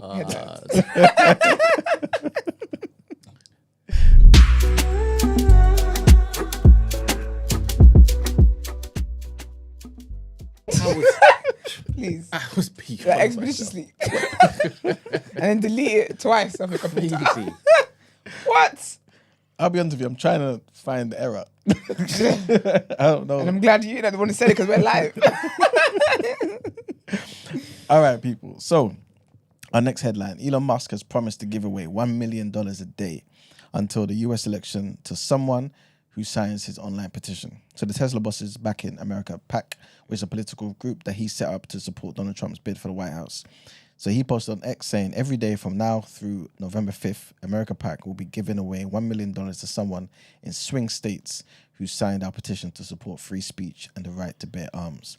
We want to make sure that everyone in swing states hears about this, and I suspect this will ensure they do. The first $1 million, which is equivalent to £767,000, has already apparently been awarded to a man named John Dreyer. This was during the campaign event in Pennsylvania on Saturday. Next headline, and President Joe Biden is deeply concerned about a leak of classified documents that contain the US's assessment of Israeli plans to attack Iran. This is what John Kirby said, who is the White House National Security Council spokesperson. Officials have not determined whether the documents were released due to a hack or a leak. House of Representatives Speaker Mike Johnson confirmed the publication of the documents over the weekend. They are said to contain the movements of Israeli military assets in preparation for a response to Iran's 1st October missile attack. Iran's foreign ministry spokesman said that the country was prepared to counter any Israeli attack. The documents, which is marked top secret, were shareable within the Five Eyes intelligence alliance of the US, Britain, Canada, New Zealand, and Australia. And there's no indication that additional comments will find their way into public domain. This is what Mr. Kirby also said. And then he added that President Biden will be actively monitoring the investigation to uncover how the documents were released, and he intends to hear measures that will be taken to prevent it happening again. And our last headlines, South Korea has summoned the Russian ambassador seeking the immediate withdrawal of North Korean troops, which it says are being trained to fight in Ukraine. About 1,500 North Korean soldiers, including those from the special forces, have already arrived in Russia, this according to Seoul's spy agency. In a meeting with the ambassador, Mr. Zinoviev, South Korea's vice foreign minister Kim Hong-cheong denounced the move and warned that Seoul will respond with any measures available. Mr. Zinoviev said that he would relay the concerns, but stressed that the cooperation between Moscow and Pyongyang is within the framework of international law. It's also unclear what cooperation he was even referring to. The ambassador did not confirm allegations that North Korea has sent troops to fight with Russia's military. And that's it for our headlines. It's time to pay them bills. All right, let's get into some word on road.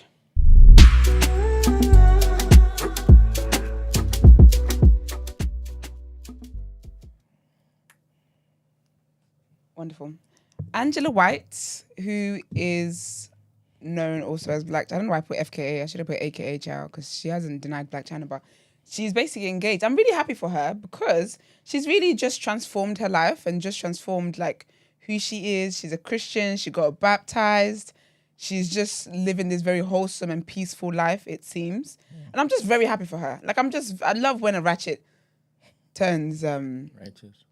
I like that. That eats. I like that.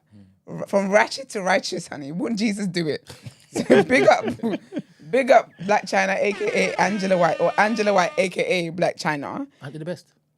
Who's the best? Emmanuel. At what? At what? From ratchetness to righteousness. What are they the best at, man? Who's the best? Righteousness. I don't know. Brent said, are they the best? On who? What? You're making me tired. Temporarily. Who is best? I've missed this. When somebody walks into church Yeah. and they walk out different, and then they come again, and I happen to meet them. So you like to meet the righteous? I'm not that with my men though. They don't shit my game. I'm not that with my men. The same men I would not date. With the history. What history? Because you know, rolling around, saved and sanctified, like righteous, over righteous, and this, and like you've lived life. Do you understand? Oh, okay, I get you. Okay, you've sinned.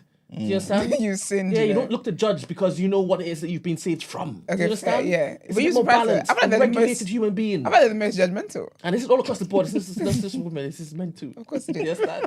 Personally, Everybody deserves a second chance. Well, the person who took it not with me sometimes. I like my men sanctified. However, though, anyway, I was actually thinking about this yesterday about the kind of men I wouldn't date. And I was just like, yeah, there's just some types that even though you're saved now, I love that for you. See you in heaven and that. But as for my time here on earth, I don't want to see you much. There you go. Respectfully. But anyway, big up them. He basically proposed to her on stage actually. And his name is Derek Milano, and he proposed to her at a homecoming event thing, basically. But big up her, man. I love that for her. I'm really happy for her. What's next on my thing? Young Thug is tweeting from jail. I was so confused. I was so convinced that that man is not going to jail, you know. I hope people know. I actually hope people know. That man ain't going to jail. I was so convinced it was a troll account, but it's not. It was actually Young Thug's account. And he basically at Drake, at Future, at Metro Boomin, and says we're all brothers. Obviously, I'm saying it in the British way. He says brothers, but that's not really my slang. Then he says music ain't the same without us collaborating. First of all, you're in jail. What do you mean it's not the same? You're in jail. Yo, he could have easily just told somebody over the phone to tweet. Yeah, but I just think, is that your priority right now? Yeah, RICO charges. It is. It's everything's public opinion at this point, isn't it? Oh. So if he's there doing up, all right, come together, United Nations, with the best of them, 100%, they're like, all right, get him out right now. We need that music again. I know that If man's he's able to heal that wound. divide, oh. Do you think he's gonna get to jail? Do you think he's gonna get From what I've heard so far, hasn't it been the been a prosecution that's joke. been embarrassed left, right, and It's been a centre? joke. Why is it still running? Because they have to. Because they have to. It's been an absolute joke. The judge has been laughing at jokes being made by witnesses. It's been a joke. It's been a joke. So I don't think he's going to something. Diddy's thing is still happened, you know, bail. I think Diddy's gonna get bailed. I think I said this already, didn't I? I did. Yeah, I said yeah, because there's a new judge and whatever. Like that man's gonna get bail. Anyway, there's that. Puts that to the side. So anyway, Young Thug is calling for people to be together. If you guys remember, is it so? Obviously, everyone's not talking to Drake at the moment. So there's that. that's just how that was. But wasn't it a thing where I think Future slept with Metro's girl, or Metro and Future linked together, and then it was against Drake because Drake slept with one of their girls. Drake apparently is just allegedly just sleeps with people's girlfriends all the time and whatnot, which is funny when people try to act like he was a victim in the whole Kendrick stuff. So, wow, this lovely sweet guy, the piece of shit apparently. I don't know. That's what I've heard apparently. But anyway, yeah. So there's beef with all of these people at the moment. I don't know. I can't remember what it was. I think it is about a girl. I remember reporting at the time. It is to do with a girl and whatnot. I would like to be that girl that features on like 6 albums because all of you are just fighting about me the whole time. I've got a whole other man that's not even in the same career that you lot fighting over. It's cute. Big up her wherever she is. So there's that. And then also, yes, the Central Park 5 are suing Donald Trump. I'm here for this. He had a debate recently, a presidential debate as they do. And basically, you know how like at the time when those, okay, context. Central Park 5 are a group of 5 young boys. I think they were like 14. I think the oldest one of them was like 15 or something like that. But basically, they were wrongfully and falsely accused of killing a woman. And they're basically allegedly, well, I say allegedly, they were released and paid off. But allegedly, they were coerced into admitting to the crime that they actually didn't commit. So obviously the lawyers weren't present, their parents weren't present, I don't even think that the boys even knew. I think it was a thing where they just said to them, listen, if you don't, you're going to get worse time. So you're going to get less time if you say this, essentially. Yeah. So, and they did. But basically, they were exonerated and the state has admitted that they didn't commit the crime and they were falsely charged with this. Very, very crazy thing. There's a Netflix documentary on it. I'm not ever going to lie to you. Yeah? It's one of the saddest things I've ever watched in my life. It was so horrible. I cried so much. It was horrible. But anyway, at the time, even when that happened, Donald Trump made it a thing. He features in the documentary, not him himself, but his character or whatever it was, I can't remember, or clips of him or whatever it was. But anyway, at the time, he was so adamant that they did that. Like, he was so adamant. And so even after they've been exonerated and all that stuff, he's still... It's exonerated. Am I saying exonerated, right? No, executed is what you call them. Yeah, exonerated, yeah. He's just claimed that they did that. So he did that again at a recent presidential election. And so they're suing him, man. They've had enough. They're suing for defamation of character. Because basically he asserted that they were responsible for the crime and he falsely claimed a victim had died, basically. So yeah, that's what they're suing him over. I'm here for it. Because it's just, yeah, I don't know how you can... Yeah, I don't know. I don't know why you have so much vim for stuff like that. But yeah, I'm here for him suing them. Harvey Weinstein. Before you move on, Chrissy wants Emmanuel's attention. Well, Chrissy says, I want to hear Eman's take on this since Trump is his guy. Take on what exactly? On him being sued by these lovely black men. Yeah, it's all right. Yeah, let them get their money, man. Yeah.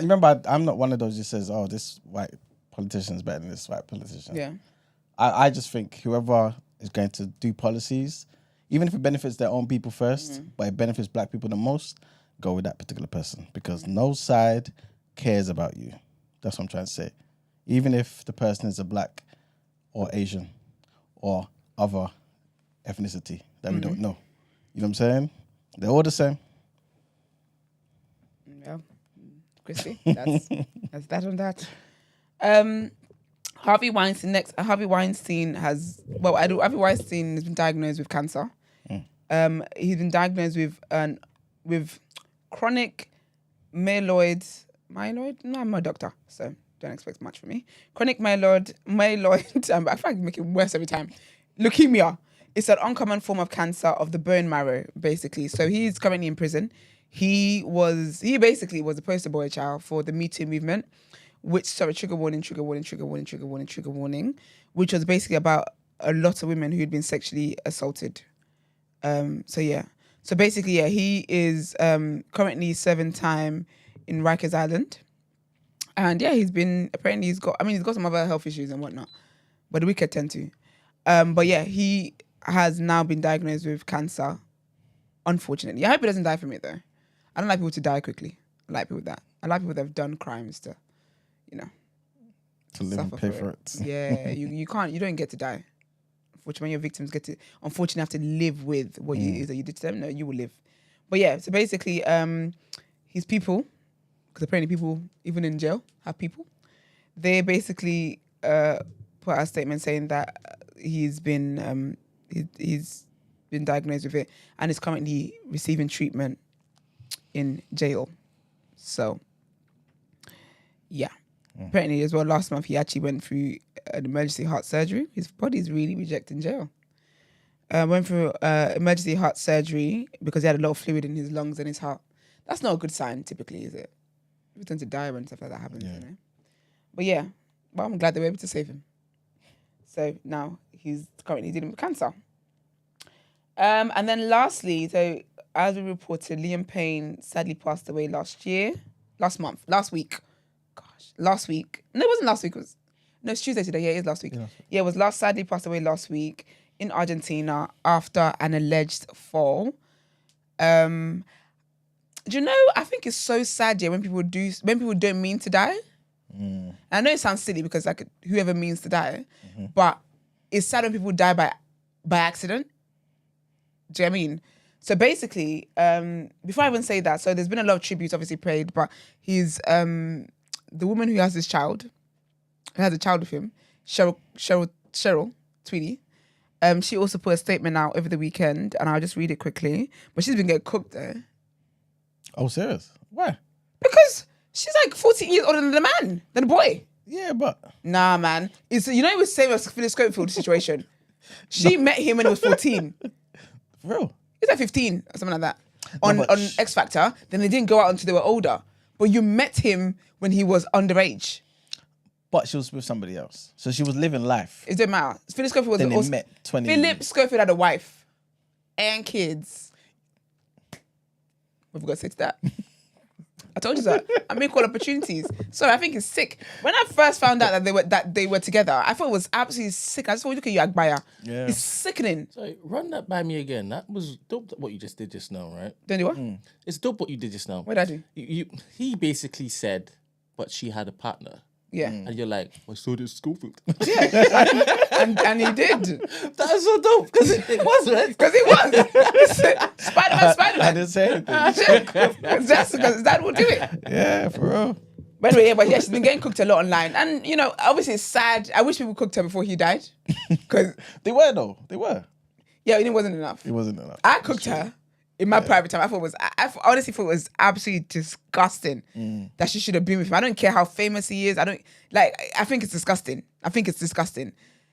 But she didn't get cooked enough for my liking at the time. Obviously, people are cooking her now, but I just think we can put a pause on the cooking. Yeah. Because she's got to explain to her little son now that his dad is gone and she's grieving. So, you know, it's sad.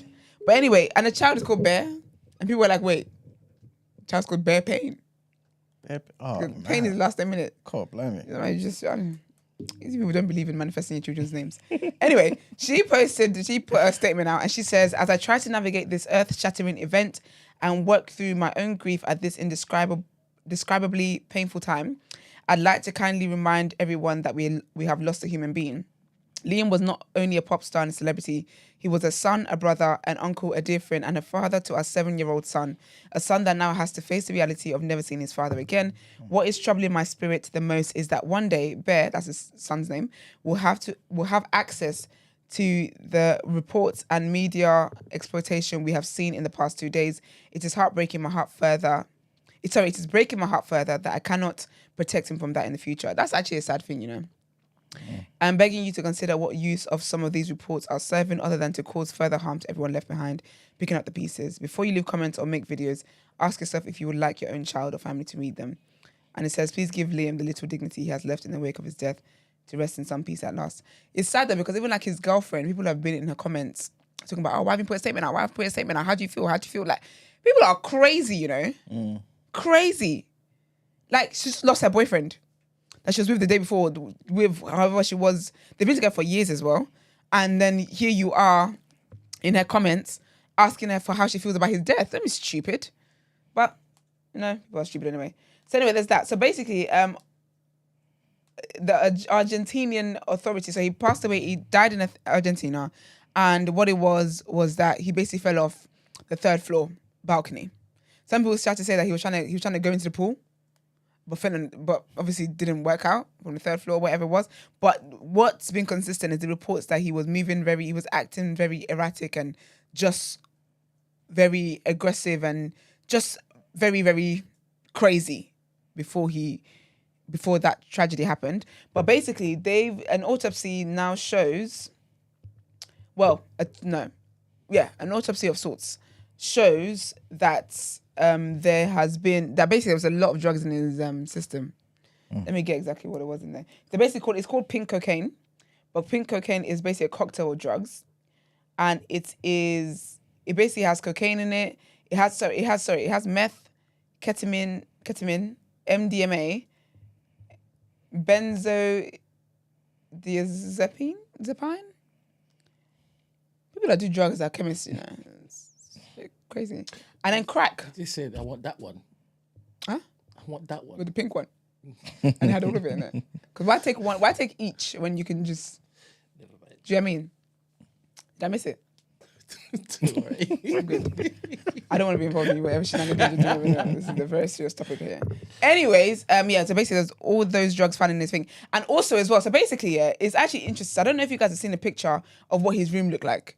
It looked like there was a lot of drugs going up in that gaff. But there was a Dove box there. You know the soap? It was just, and I always thought, what the hell? Apparently that's where the drugs were smuggled in. Because I wondered why it was there. It was so random in the room. But apparently, so a source that's close to him, there's always sources that come out of the woodworks. But someone that's actually one of his close friends is saying that he was actually, because he's dealt with drugs and alcohol abuse. He's been to rehab in California. He's been to rehab in the UK. He's dealt with it. But apparently he was actually going, so he's lived in USA. So he was actually in Argentina to try and sort out his US visa apparently. So that he and his girlfriend can go and start back their life up there. He was also going to continue getting treatments over there. And it actually had like a test of sort, like a blood test or something like that, which showed that he was sober. Like he was clean, his blood was clean, there was no drugs in there. And his friend was saying that apparently he'd actually been sober for weeks, but he was preyed on by drug dealers. I don't know about that. Obviously that they can prey, but I don't know about that. I just think the accountability should be taken on both parts. But anyway, they're basically saying that the staff, or some of the staff, a couple of the staff in the hotel were the ones supplying the drugs to him, which is why it was smuggled in the soapbox. Also, as well, authorities found that there was a cab booked in Liam's name to go to some sketchy neighborhood that's like known for sketchy things. And when they traced where the taxi was going to go, it was to the house of one of the staff members, but he had allegedly been having dealings in drugs. So apparently they were supplying the drugs to him and going to fetch it and buy it and whatever else and all that stuff. So they're now being looked into. And apparently the guy whose house the cab was going to has been fired because the hotel manager asked him why this guest's cab is going to your house. And the guy had no explanation. So he said, okay, well, you're done. You're fired. So it just looks like a lot. It just looks like a drug bender gone wrong, essentially. Basically, it just looks like because obviously those kind of drugs, that cocktail of drugs, that's crazy. And if you'd been sober for weeks as well, your body's not going to react to it as if you've been doing it every day for a while. I don't know. I don't do drugs. I'm just speculating. But yeah, sad. Honestly, just sad overall.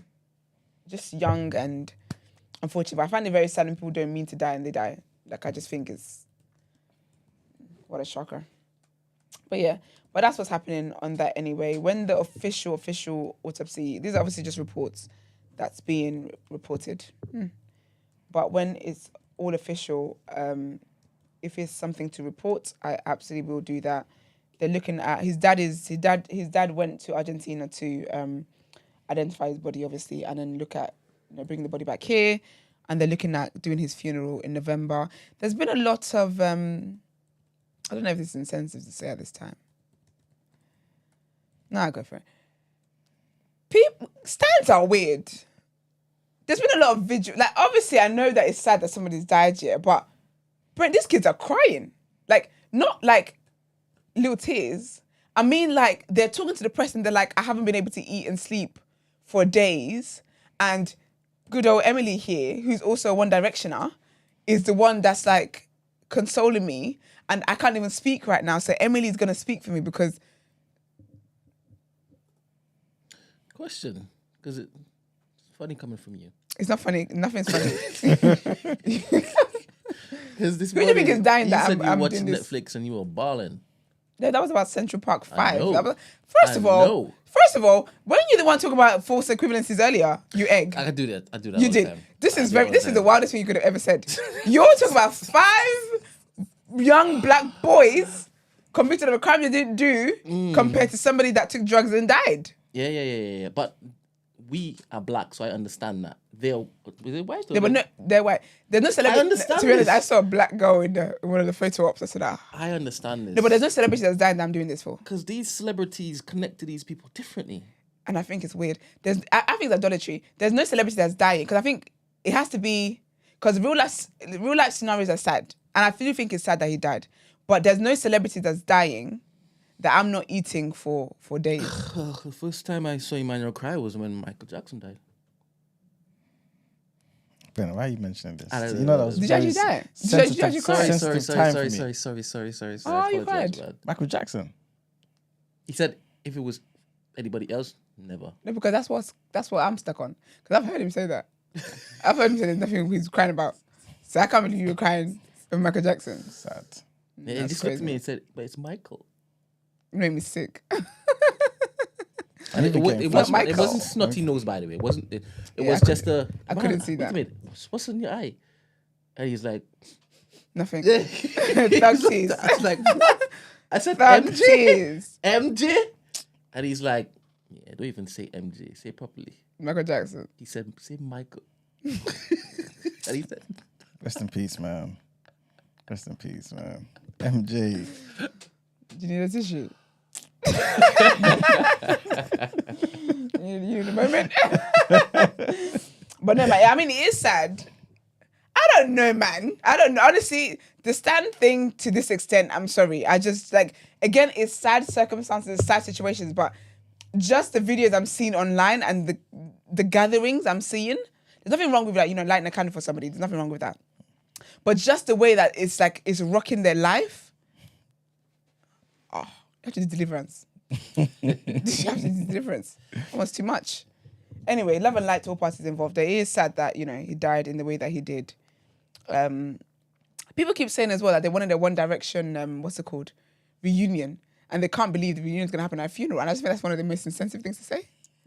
But the people are retweeting and saying, oh my gosh, I can't believe that too. I'm like, so no one sees how crazy it is to say this. Like, oh my gosh, I can't believe when the reunion's going to be at his funeral. Like, no one sees how crazy this is a statement to make. Anyway, sad all round. But yeah, that's it for me. Let's get into people's journal.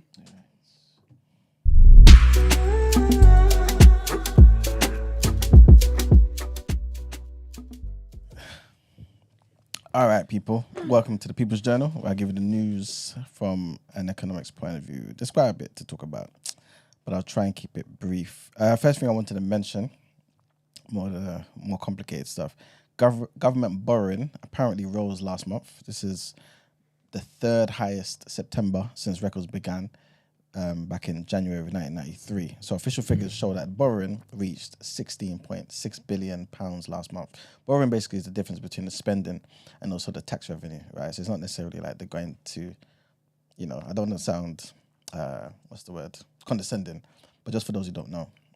But yeah, the ONS said that the figure was £2.1 billion more than September last year. And this is the last official set of figures, public finance figures anyway, until the budget next week. So, of course, like I keep mentioning, when we do get the budget, we're going to deep dive into that and see how the decisions of Rachel Reeves, the Chancellor, will affect us on a day-to-day in a practical way. But yeah, we'll see if this announcement affects that as well. Next thing I wanted to mention is apparently free school meals, which I believe was promised by the Labour Party, has now basically been implemented. When I say implemented, let me stop there. It's more so a trial. A trial has been put forward. And so this trial will basically feed 20,000 more children. So, yeah, it sounds good anyway. But yeah, man, like I'm saying, thousands more children from England's poorest households are going to be eating free school meals because of this new trial scheme. The pilot project is run by Fix Our Food research program, and it basically involves dozens of different councils. And yeah, man, they're basically identifying previously unregistered eligible children and basically automatically enrolling them. If you're already eligible for it, what they are saying is that you do need to sign up as well. Because those who are eligible are not automatically enrolled to register. That's only for those who are previously unregistered as eligible, if that makes sense. But yeah, long story short, families who qualify for free school meals would usually have to register their children to get the meal, even if they meet this criteria. So make sure if you do sign up, you know what I'm saying, and whatnot. But you have to find out from your council if they're part of it. But yeah, the total number of children registered for free school meals in England, just for context, is about 2.1 million. That's crazy. Yeah, which is about 24.6% of the total pupil population, right? So about a quarter. Some families do not sign up for free school meals that they're entitled to because of language barriers, not understanding the eligibility criteria, or because of the a stigma around basically sharing financial information. So hopefully this kind of solves that because they're entitled to it. They should be able to benefit from it. You know what I'm saying? Especially if, I mean, I don't want to sound some type of way here, but especially if the parents are working and contributing, paying taxes. You know what I'm saying? Their kids should be able to benefit from this. So yeah, long story short, just also for more context as well, in England, families are eligible to apply for free school meals if they're on universal credit and have a household income below £7,400 per year. So if you're one of those people or know somebody that is, but you're hearing about how they pay for their school meals, then yeah, advise them of what's going on here because they shouldn't have to. Next thing I wanted to mention is water companies. So this is breaking news, right? So water companies across England and Wales are basically asking for bills to be made even higher. So again, I feel like every time I talk about the water companies, this is what they've been saying anyway. Basically. So they keep asking for it, long story short, right? One of these animalistic companies are basically asking for an 84% increase. 84% increase. I feel like my brain shut that out. I didn't want to hear it. It's insane. 84 is wild. Yes. Also, I hate that 4 at the end. Could have been 80 or 85. It'd be silly. These people are crazy. But yeah, the biggest water company in the UK, you guys probably would have guessed, is Thames Water. And then they're now looking to raise their bills by 53%. This is by 2029, 2030. So we're paying basically that 53%. This is what they want anyway. And this is according to the figures that are published by Ofwat, which is the water regulator. The animalistic company that is asking for 84% is Southern Water. So I don't know if you guys, any of you guys listening, have them as your providers. Basically, this is what they want for you guys. 84% increase. It's insane. Out of all the English and Welsh water firms, though, only one utility, Wessex Water, is not seeking higher bills, you know what I mean, than what they first asked for in July. So they're asking for more, but since July, they haven't asked for more, if that makes sense. But yeah, long story short, just to keep it short, Ofwat, they're going to be making their final decision by the 19th of December. So yeah, we'll see what happens there, and I'll keep you guys informed. What's the next thing I wanted to mention? Sorry, 1 second. Yes, okay, so this would be relevant because obviously, remember we had Clive on the show talking about gold. Gold and that? Yes, and I actually need to get back to one of their emails because they emailed me basically saying a lot of people actually liked what he was saying and showed interest, and so he wants to come back on the show. So Clive will likely come back on the show, guys. But yeah, I mentioned him because this is also in the news that gold prices have reached record highs. You know what I'm saying? So gold prices have reached a record high of more than $2,700 in recent days, right? So the ounce price was up 2% across last week, and it's currently more than 37% up on a year ago. So again, this all feeds into what Clive was saying to us when he came here. So I guess if you guys are interested in it, let us know and we'll try and bring Clive back as soon as possible. But yeah, just for those who are interested in diversifying their portfolio and where He they're better bring some looking gold to- back with him. You know what I'm saying? So I remember last time, for those who were interested and actually bought something, you got a discount, TDA discount. You know what I'm saying? So I hope you guys utilized it. Next thing I wanted to mention is Boohoo. So apparently they're planning a major restructure that could actually see them breaking up some of the brands that is breaking up their whatever their setup is. Their setup basically. They're reviewing options because they basically concluded that the business is fundamentally undervalued, right?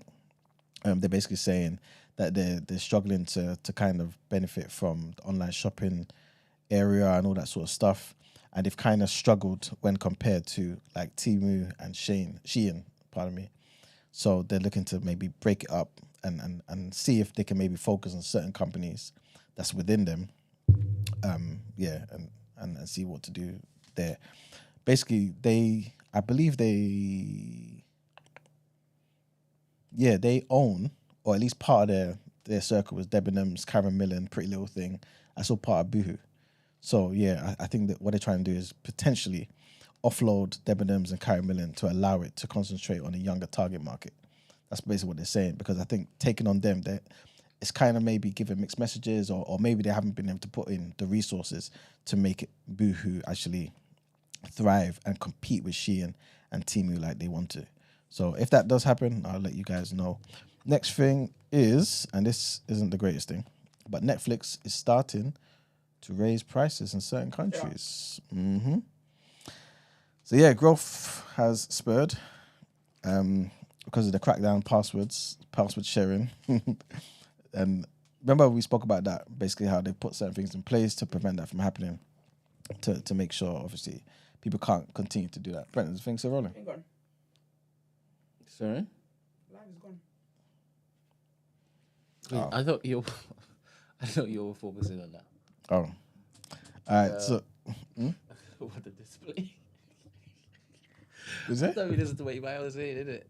I can do both. I'm multitask. And I'm eating an apple as well. So basically, each time it is something happens there, it's because this monitor is doing something, but it doesn't cut off anything. Oh, okay. If anybody is experiencing audio damage, can you just log out of YouTube or the stream and then log back in? I think that fixes it. Some people have been saying that that's what they've been doing. I don't know what to do on this end because I ain't done nothing over here, and I don't want to end the stream. So log out or just end the stream or end your viewing experience and then log back in, and then hopefully it will be adjusted. Cool. But yes, Netflix basically, they've already lifted subscription fees in Japan and parts of Europe, as well as the Middle East, also back home in Africa over the last month. But they're looking to actually implement some of these changes in Italy and Spain as well as we speak. Yeah, man, they announced that they added 5.1 million new subscribers between July and September. Yeah, obviously, if you can't share passwords, people that relied on the service will have to get their own subscription fee, subscription. But anyway, yeah, that's what's happening. But as much as that's the case, it still was kind of the smallest gain in more than a year, right? And now Netflix are basically under pressure to kind of show all the people that invest in the company what will happen in terms of their growth over, like, in the years ahead. Because obviously they're putting a lot of money into making their films, into doing this, that, and the third. And is this actually going to yield actual, results for those invested? So anyway, that's what the situation is. And so right now it looks like they want to just increase prices. So we'll see what happens. And the last thing I wanted to mention, this may not affect many people at all, if any. But apparently more than 20 spice products, including dips, curry powders, and seasonings, have been recalled over fears that they may contain peanuts, which have not been mentioned on the labels. That's scary. Very scary, right? So there was a notice issued by the FSA, the Food Standards Agency, and yeah, they made a decision to withdraw the products that were supplied by this particular company, so FGS Ingredients in Leicester. So again, it may not affect anybody outside of Leicester, But they also saying that it's more so a precautionary thing. It's not like a definite, I guess, but just more sort of a precautionary measure. They've recalled these products. So some of these products include Domino's barbecue dip. So I don't know if you're going to Leicester for a weekend or something, or you live there. If you're getting your Domino's, stay away from the barbecue dip. If you are obviously allergic to peanuts. Seasonings, curry powders made by Favourite and Dunn stores. And yeah, all of that sort of stuff, they've been recalled. But obviously, if you bought it at a particular time, I don't know, you may want to double check. Don't rely on the label, because that's the point of this. It's not on the label, right? So bear that in mind. So yeah. No, it's just that it's mad. Oh. That's very scary, because people actually die. Yeah. Scary. Yeah, 100%. Scary. But yeah, But just in Leicester. Yeah. How do you know things don't travel there? This is it. This is what I'm saying. You've got family in Leicester, they bring their ketchup home. There you go. You know? So yeah, man. That's pretty much it for the People's Journal, guys. All right, let's get into asking for a friend.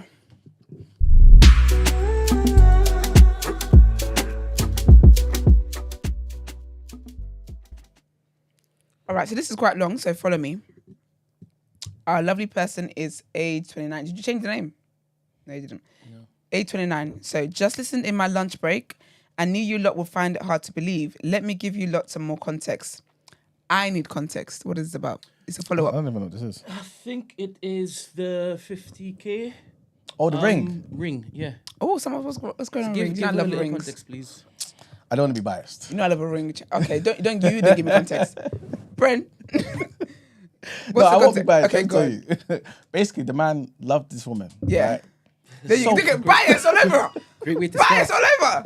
When a man That's a woman. I want to say that because he proposed, right? Oh, I love proposal. Yeah, he spent 50K on the ring. Where did he Yeah, propose? but is it dead though? Okay, he proposed in Cosmos. Right? The reason is What's though, Cosmos? Cosmos, you know the buffet. The buffet. Yeah, Yeah, but if I swear to I have to spend 50K on the ring.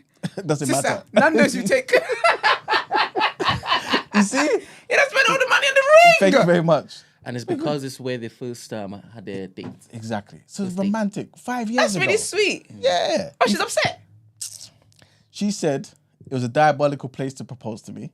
And basically, I only said yes because I didn't want to embarrass you. Oh, that's like me, I said if someone proposes to me in public, I'll say yes, but when you get in the car, then you dare call your mum. I think there was more sauce though. Well, the mum's involved. So basically, she also... Mum's always out when it comes to sons. Imagine this part though. No, the mum of the girl. Oh, okay. So guess what? So obviously she's saying she wants to break up with him. Yeah. Wait, because of the Cosmos.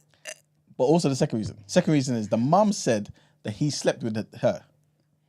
So the mum is saying that he slept with her daughter's fiance. Him, the guy writing the dialogue. So the guy slept with her mum. Yes. No. With his mother-in-law. Yeah, but she's lying. So How do you know she's lying? You know the mum? He's a good guy.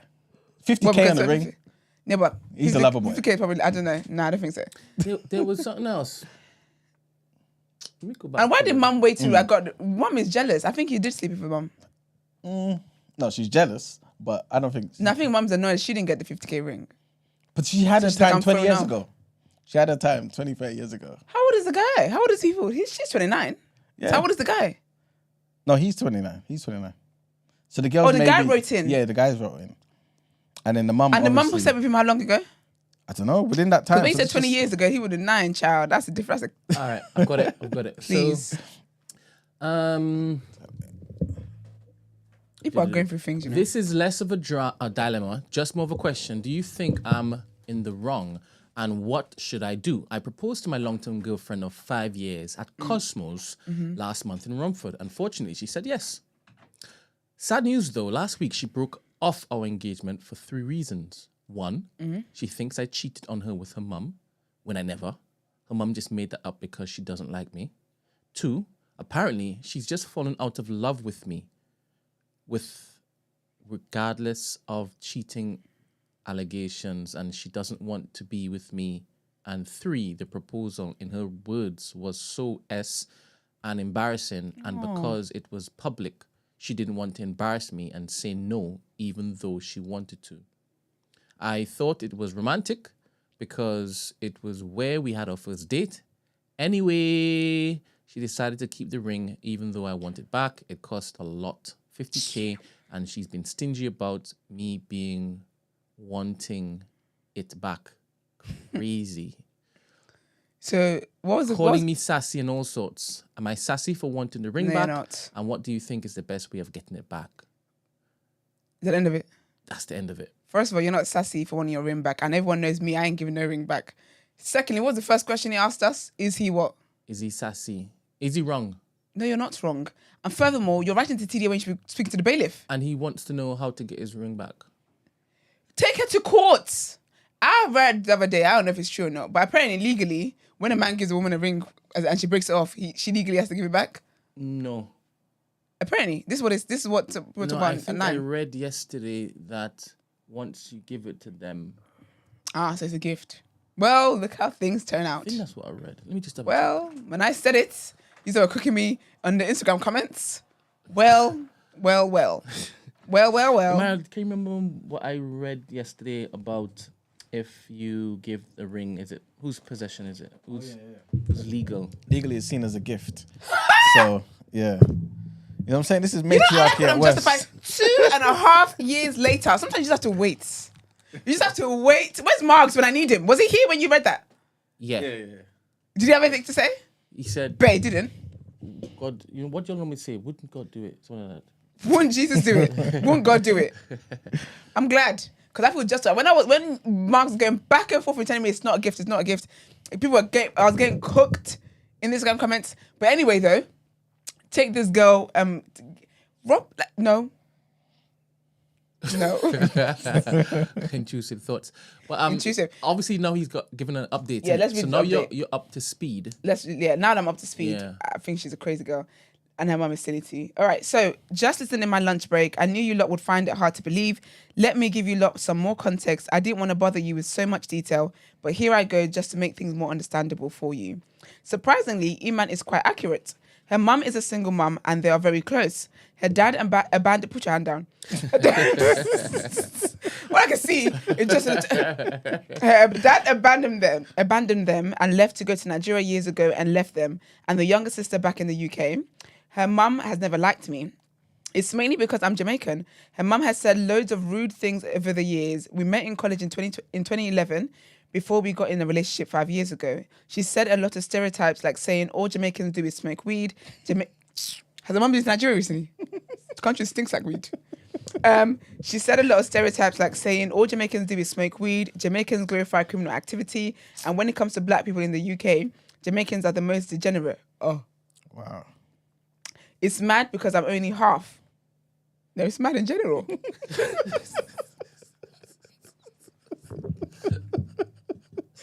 I need to have half the insults. He's only half. He's half Jamaican and half Eritrean.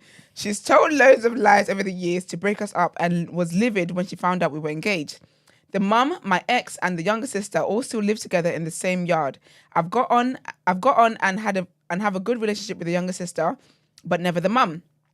The mum, to my surprise, gave me a chance to prove to her that I was marriage worthy and said I should move in and live together to see how we operate. And I said, cool. I'm fortunate enough that I do hybrid work, so some days at home and some in the office. I do well for myself financially. I work in coding and have done for the past 7 years, and I'm in a senior role. Big up you. What happened with the cheating thing was one day, her mum just randomly mentioned how Jamaicans have no limits with who and what they have sex with. It was just another indirect, annoying stereotype that she decided to bring up in front of me to make me feel a type of way, but I semi got used to it and I thought nothing of it because since I moved in, the mum eased up and was more nice than she was before, so I felt me being around to a degree was working.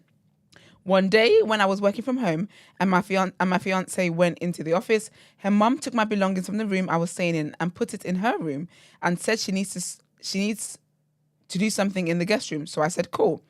She took an unused condom and opened it, took This is insane. took one of my underwears and one of her knickers and tossed everything over her room like we had sex in her room. She moved everything else back to the guest room and I didn't know she made her room look like that. She then told me there was no hot water in the shower that day until after a certain time, so she gave me a towel and wore one as well. And as my fiance came in back from work, she saw us both in towels. Wait, why are you in the towel though? Okay, we'll get to that. The hell? Her mum told me to go and shower as the hot water was on. And when I went in, that's when her mum told my fiance as she got back the made up story. Her mum genuinely got into her and manipulated her because of the whole Jamaicans will have sex with anything, she said the day or two before it happened.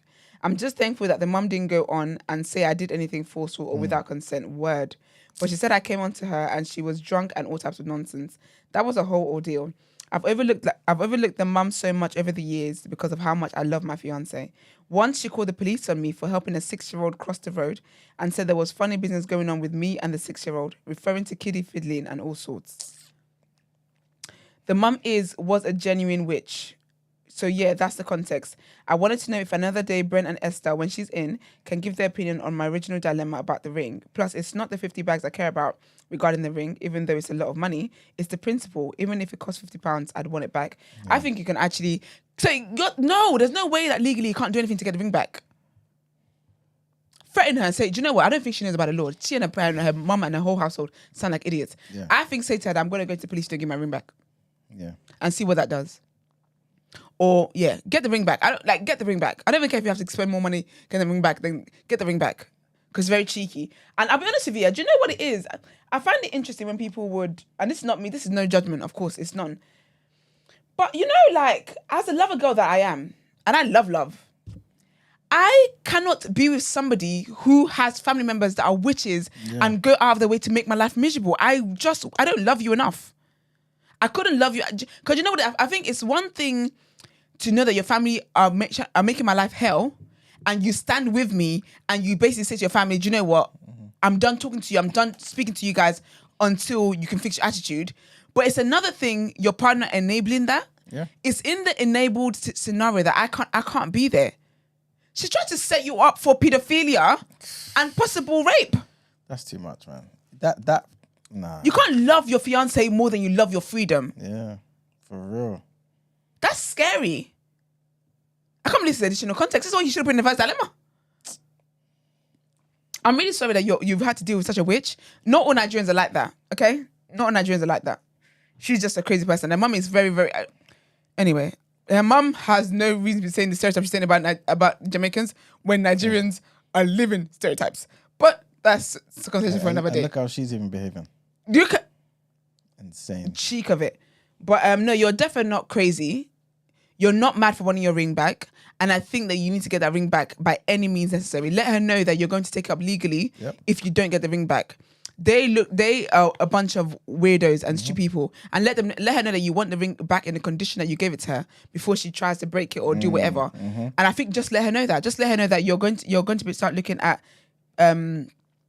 legal ways to get your ring back, and that you're going to speak to the police and you're going to be speaking to a lawyer. Get your ring back. And honestly, don't ever get back with this girl. This is the kind of people I'm telling you that when they go from ratchet to righteous, you have to just leave them at distance as well. Let Jesus do it. It's above me. She's sick. She and her mum are sick. Do you think it will actually... Because I don't even know where to start. The reality of this here is this woman, the mum... Which one? There's two crazies in here. The young sister is the one that sounds like she's got sense. Unless you can get her to try and take the ring back It's for you. because she's still young. They haven't got to it yet. You know what I'm saying? Trust what I'm saying to you. And, sorry, I was going to go back to me 2 years ago, but I've changed. You've changed a lot, you know, to be fair. When we talk about change, Brent in the black community, you might one of that. That is one of the changes. So let me not go back there. But what I'm trying to say to you is basically what Esther said, what I said yesterday. Do whatever is necessary to get that ring back. These people seem like, you know what? She's a scumbag. They're scumbags. Make sure you're smart about how you get your ring back, though, because they may know about this whole gift thing. Because women like that have got other scumbag women friends. Yeah, but you know what it is, though? I don't think they were going to know, because I didn't know about it. I remember I'm down and I said I would never get the ring. I'm so happy to know that legally I don't have to give it back now. I mean, you know, but you don't have scumbag friends that would have informed you of this. True. You know what I'm saying? So she might do. So you got to be wise about how you do this. Maybe, remember, you're a coding expert. Get some of your friends to do up a fake, I don't know, document, lawyers thing, taking them to court, all that, scare the hell out of them. Do that. Yeah, you have to Make get that them ring back. recognize that, listen, if I go to court and I win, you'll pay for my legal fees. Absolutely. It's going to cost X amount of money. That means you may lose your house. Are they living in a house? I don't know. They live in a house, yeah. All that sort of stuff. Scare them into it, because I'm not too sure if... I don't know. Regardless, though, do whatever's necessary to get that ring back. That girl knew anyway. She never liked that guy. Sorry. Not to add pile on, but she's a piece of shit for... Why laughing? No, it's facts. She's a piece of shit. Yeah, she's an 100%. actual factual piece of shit. Because if I was to ever say no in a proposal, it's because I'm not there yet. Yeah. Furthermore, I don't know why you don't have conversations recently before you propose. You know when people say that, people said no in a proposal. I can't grab the concept. It's true. What do you mean you're asking somebody? I get you think you're sure they're gonna say yes, but you can't go there with confidence. You know, you will chop breakfast Unless he was sure, but she only said no because of the actual proposal, the Cosmos thing. No, she never wanted to marry She him. never wanted to. She never I wanted don't to even know marry why him. I'm giving her a chance. She never wanted to marry. Because for me, yeah, if they moved on from that thing about the mum, that he and the mum not sleeping together, that should never be one of your reasons for breaking up with me. What happened first, though? It's chicken or the egg. I don't know, Iman. A part of me's thinking. I don't think the mum thing didn't happen because basically he said that the whole house living thing was for them to see they're suitable, blah blah blah blah. Yeah. I don't think that happened before the proposal. Yeah, it's true. Because that's different then. If you broke up the proposal because she thinks you try to sleep with her mum, then fair. But it sounds as though they'd moved, that was time ago. Sorry, but I can't believe you were in a relationship with this person. Do you need to? I'm not gonna lie to you. Yeah, That's crazy. I mean, you mention it on the show all the time about being equally yoked. Yeah? In this particular area, trust what I'm saying to you. You dodged. Oh my goodness, the bullet, the missile, the ballistic what's missile. What's worse than a missile? What's bigger than a missile?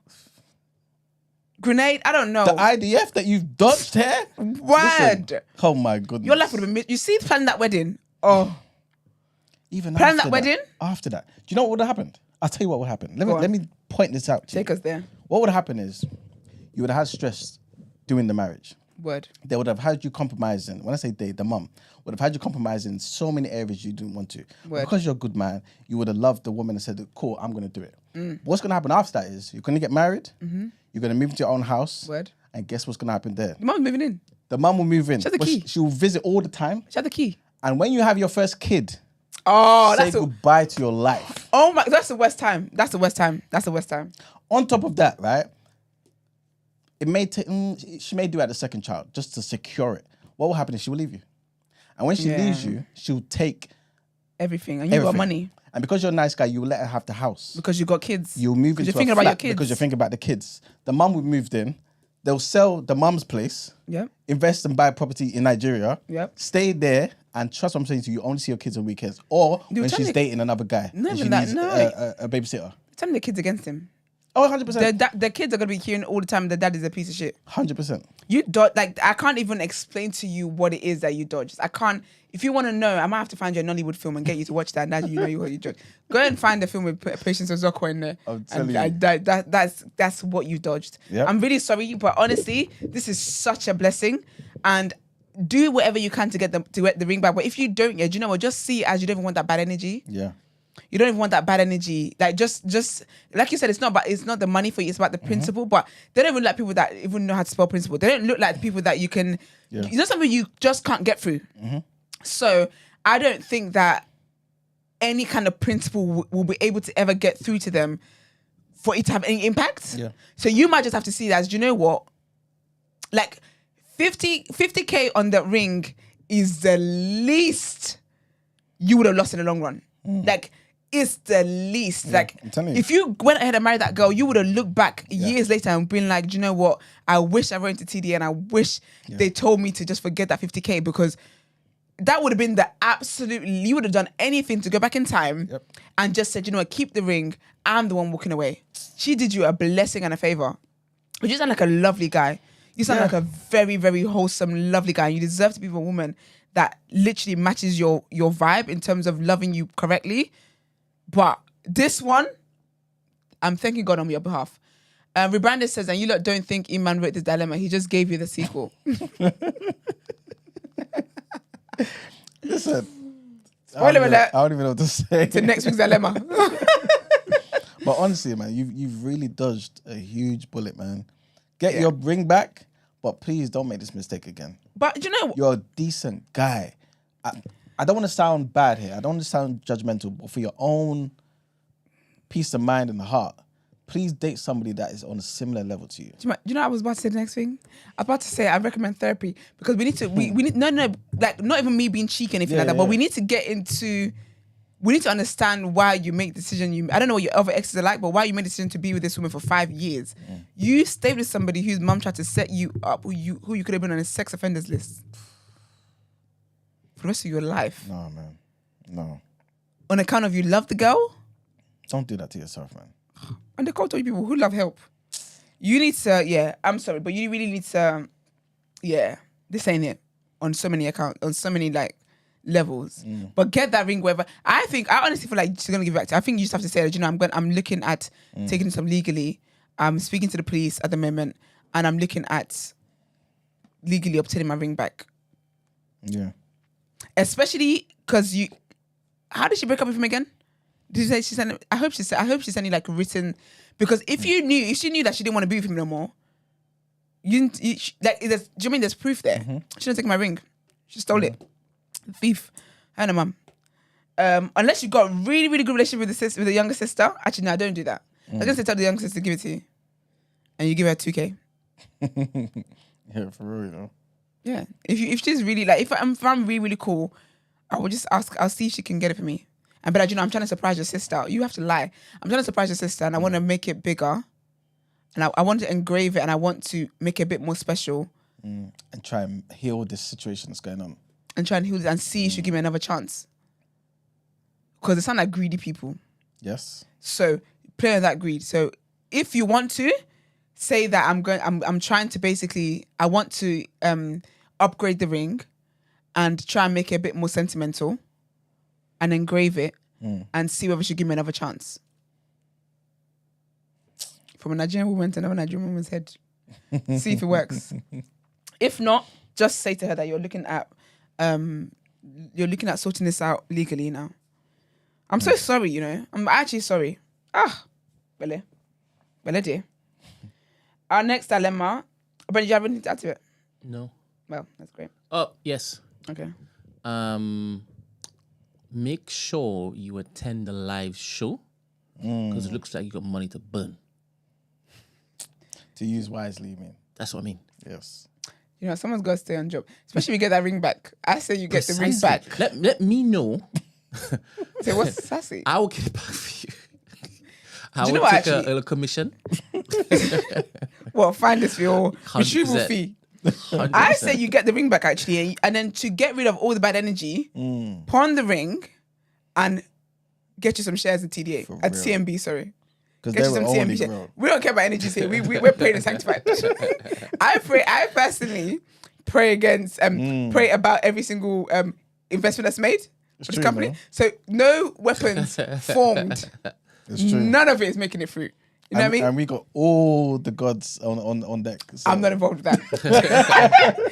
I'm not involved. At all. I don't think God I praise Jesus. Yeah. I want it to be successful. Well, on account of that, he might never get a ring back after he said that. So let's just hope he do. But I'm actually sorry that you're dealing with that. It's Yeah, man. horrible, man. Horrible. But well, that's Brent's contribution. Please learn from this, though, man. You have Please. to. You cannot be with somebody, and do you know what it is? I think, and I feel like for black men as well, you can never be with somebody, man, woman, whatever the case might be, who ever tries to set you up like with the police. Yeah. Oh, especially man. when we know what the police, how the police looks at black people and especially black men. You just can't. DCF Mook says, "When's the live show?" Just remember, right? Here is where you're going to get the exclusives. When we want to tell you, We will. we will. Everybody is going to know. Everybody is going to know. Also, there is a conversation to be made there about sorry, this has nothing to do with that show. But when this whole sassy thing, I really don't like it. Here's my unpopular opinion. I think that it is the 2024 disguised homophobia. So I'm gonna just put that out there and just let that sit. Because you know back in the day we used to be like, oh, you're so gay, you're so gay. You can't say that anymore. So now people are trying to do the whole, oh, you're sassy, you're sassy. What does that mean? The whole sassy thing is basically saying that guys are acting, they're acting feminine. But back in the day, people would be like, oh, you're so gay, it's because people were acting feminine. So do with that what you will. That's just my humble opinion. Starcrow said, live show has gone from August 24, I thought it meant August 24th, August 2024 to August 2025. We never told you the live show was this year. Wait. We're booked. I think I said that it would be at the end of the year. Oh. I don't know if I said August.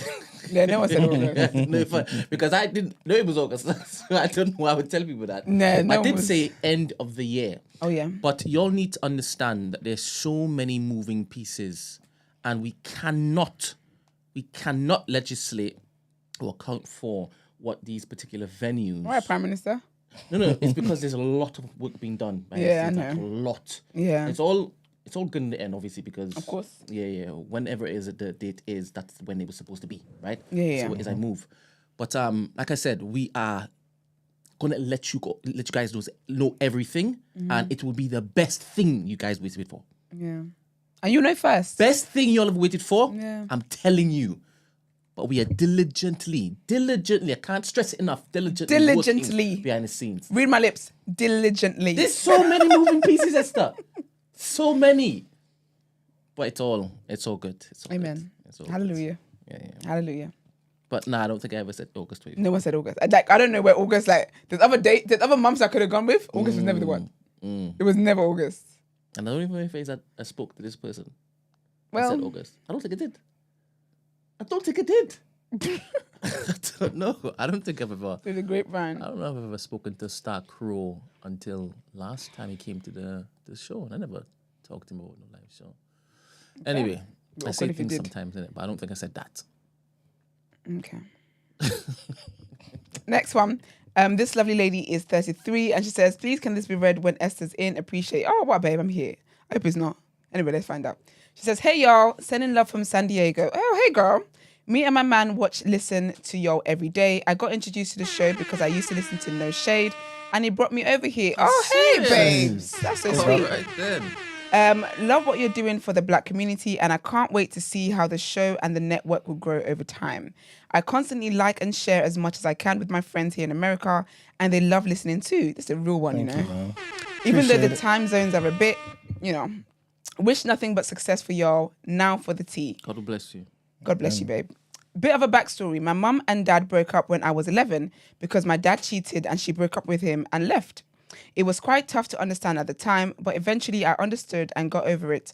Nevertheless, my mum has always had a soft spot for him, and whenever my dad comes over for the holidays, as he does every year to visit the family back in San Diego, he lives in San Francisco now, she's always talking about the good days and hinting that they want to get together again.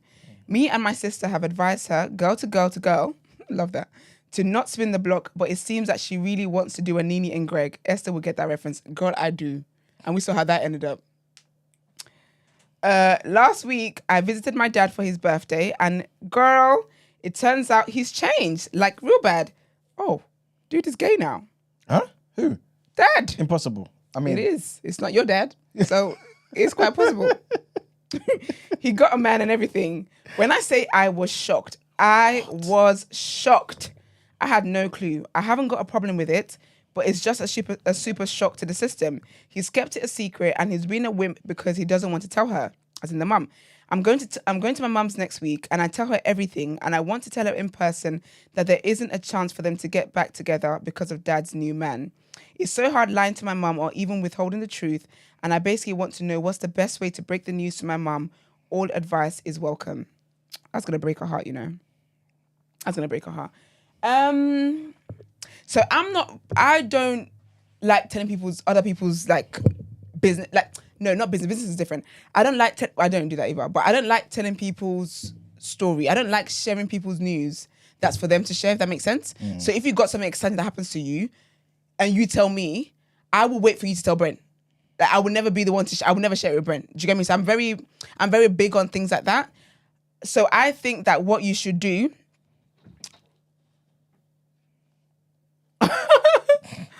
Good.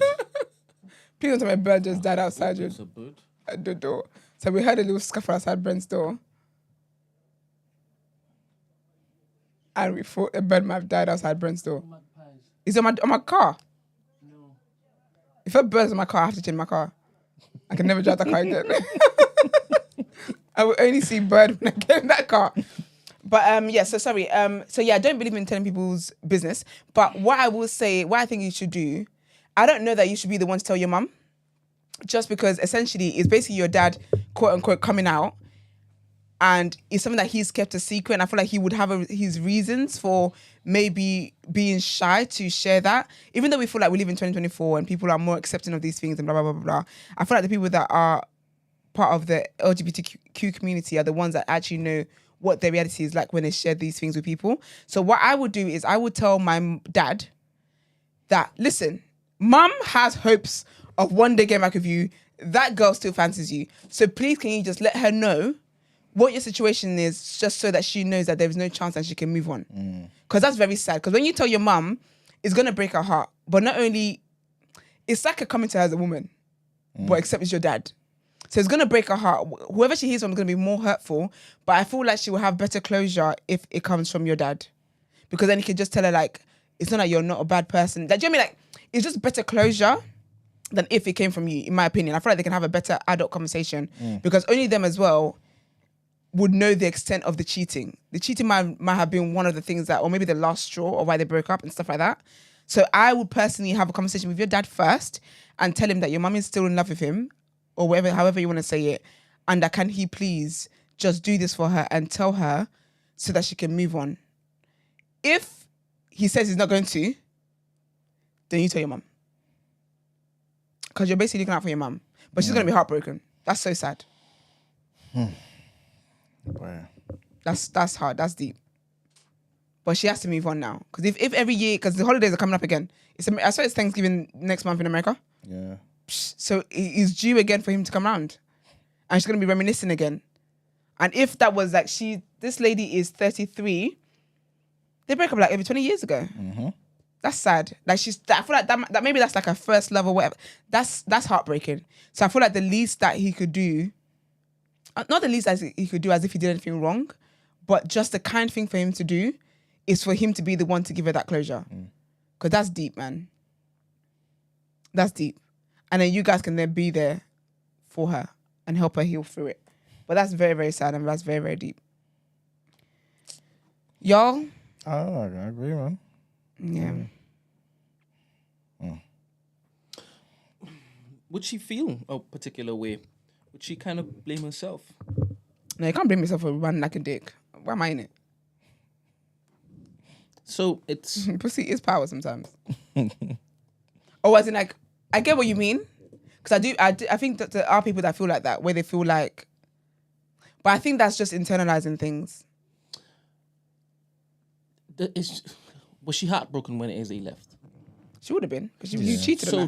So this is closure for her, so that she doesn't blame herself. Yeah, exactly. She might be blaming herself.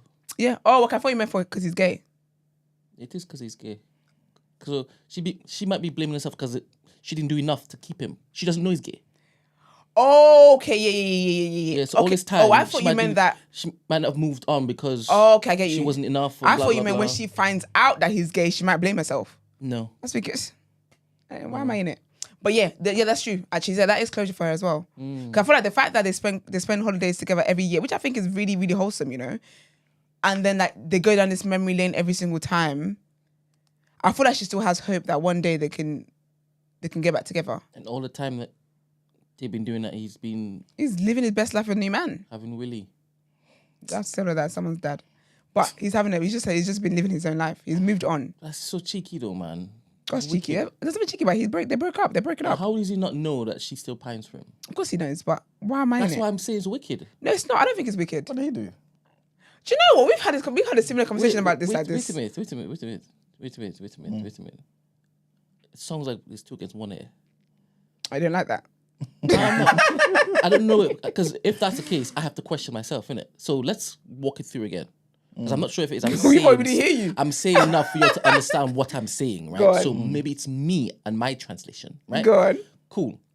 So they left time ago, 20 years ago, 2 decades. And each anniversary, he comes back and reminisces. Yeah. And he doesn't know that she's still on him. Well, she reminisces. And in my mind, he'd be able to tell that. Yeah, but he might just think she's talking about the good old days, though. I don't think it's just communication. But I think he would know that she likes him. I'm sure you get energy. You Yeah. get that feel that she's still on it, right? So I think it's wicked to drag it on for 2 decades. Oh, but he might be a recent gay. You know what I mean? Is that bad? No, it's not. Because he could have actually been recently admitted that he's gay or something. That's the context I'm after. Yeah, I think that's what it is. Yeah. That's the context I'm after. Did he leave because he didn't want Who did he cheat on your mum with? Nani anymore? No chance. Because if he cheated on your mum with a guy, but obviously she just found out he cheated. She didn't know who he cheated with. Because If you're saying that he recently converted, right? No? If he recently came out. If he recently came out, yeah, right? Then you're suggesting, Emmanuel, that all the time before then, he was still straight. Yeah. So it would be fine for him to basically still, wade in the water a bit. And still, it's still bad. You're still teasing the woman. No, but I think he was going, even though they're reminiscing over the good old days. Good for the kids, man. Do you think he was like smashing whilst he was going there every holiday? This to keep her eager. No. To keep her keen. You don't sound like this man. Well, we don't know. No shade, listener. I Please put it to you. give me some more context. I bet. I should be getting that Willie. I can't use someone's mum like this. I'm so glad do you know what? It's not you that's saying it. I'm glad, and that's And that's she exactly probably what I was already about to knows say. me. She does. Everybody knows you. This is what I'm saying. That's exactly what I was about to say. I'm That's why glad she it's asked not for me. you to respond. Yeah, because you're crazy. Glad it wasn't just But no, I don't think that he would have been, because from what it sounds like, because she said he's been keeping a secret. So I feel like he's been living his best life in San Francisco where they're not there. San Francisco's. Am I allowed to? Sorry, what's wrong with San Francisco? San Francisco's like Is what? I don't. Brent, can I say it? No, you can't. No, you can't. If you have to question. They're No, very liberal over there. Okay, They're very yeah. liberal over there. They're what? They're very liberal over there. Yeah, you know he wasn't going to say you were liberal. But yeah, fair, they're liberal. Yes. But yeah, that's the thing. So he lives in San Francisco and they live in San Diego. So I feel like he just lives his there. And then because when you see someone on holiday, you don't know much. I don't tell my family much the extended family, when I see them on holiday. How are you? I'm nothing, just chilling. Whole time. Life is happening. Do you get what I mean? So I feel like, I don't think there's a thing where he's sleeping with her. Anything like that. I don't think he's been sleeping with her. But I also think that, because if he's keeping a secret, I feel like part of him, I don't even know, man, but I just think that he should be the one to tell her and just give her that closure. Because you're right in that she might be thinking that she's the one that would break up the family, because she did leave. Which, big up your mum, that's a boss babe, by the way. I love women that leave on the first cheating. But I don't know if it was the first, but I love women that leave after cheating. She ain't happy. But it doesn't matter. She wouldn't be happy in the cheating relationship, in the cheating marriage, though. Alright. But you know what? That's actually why I weigh up, though. When I'm choosing whether to be with a guy or not, I always think that while I'm here with you here, I'm unhappy. If I leave you, this unhappiness when I leave you has an expiry date. At some point, the sun. At the end of the day, the day's gonna end. But it's been 22 years, and she still wants this guy. No, but she still wants him. Doesn't mean that she hasn't dated other people or whatever the case was. But she has a soft spot for him. Yeah. Because they've got so much history. They've got 2 children together. Like, there's a lot of history there. I'm not gonna say what I'm gonna say. I'm not gonna ruin my situation, child. But a soft spot don't mean a damn thing. I tell you, as a matter of fact. Do you know what I mean? So, yeah. But anyways, so she might have been thinking what Brent said. So it would be good for you. But I think that before you tell your mum, please speak to your dad and tell him that you're gonna see your mum next week and you don't be lying to her and use just about everything. So can he, as a urgent matter, speak to her and just let her know, and then when you go, then you can be there to console her and stuff like that. Because if he tells her after you've left, then you mean she's got no more to speak. Do you know what I mean? Like, so speak to your dad, and it sounds like your dad is a very reasonable guy as well. So hopefully he will do that. I'm sorry, babes. Right. But I hope all of it works well, and I hope you guys are able to spend the holiday as you always have been as well. I hope that doesn't bring cause a wedge in the family. Last one. Firstly, this person, no age. What's the SWW? What's this? I don't know what that means. Oh, what would you, sis? What would you do? Asking for a friend. Genius. I'm talking about the person basically put SWWYD/AFAF. I just feel some code. Firstly, quick update on my previous submission. Basically, I sent Mr. Man a DM on Discord. Oh, do you remember? Mm-hmm. The person that fancied somebody from the community. Yep. You remember? Basically, remember there's someone who said that there was a guy they fancied in our community, and he's sweet, funny, educated, something like something. I mean, we're guessing. We're making guesses and we whatnot. said Demi. We said Demi. Big up Demi every time. So this is the update on that.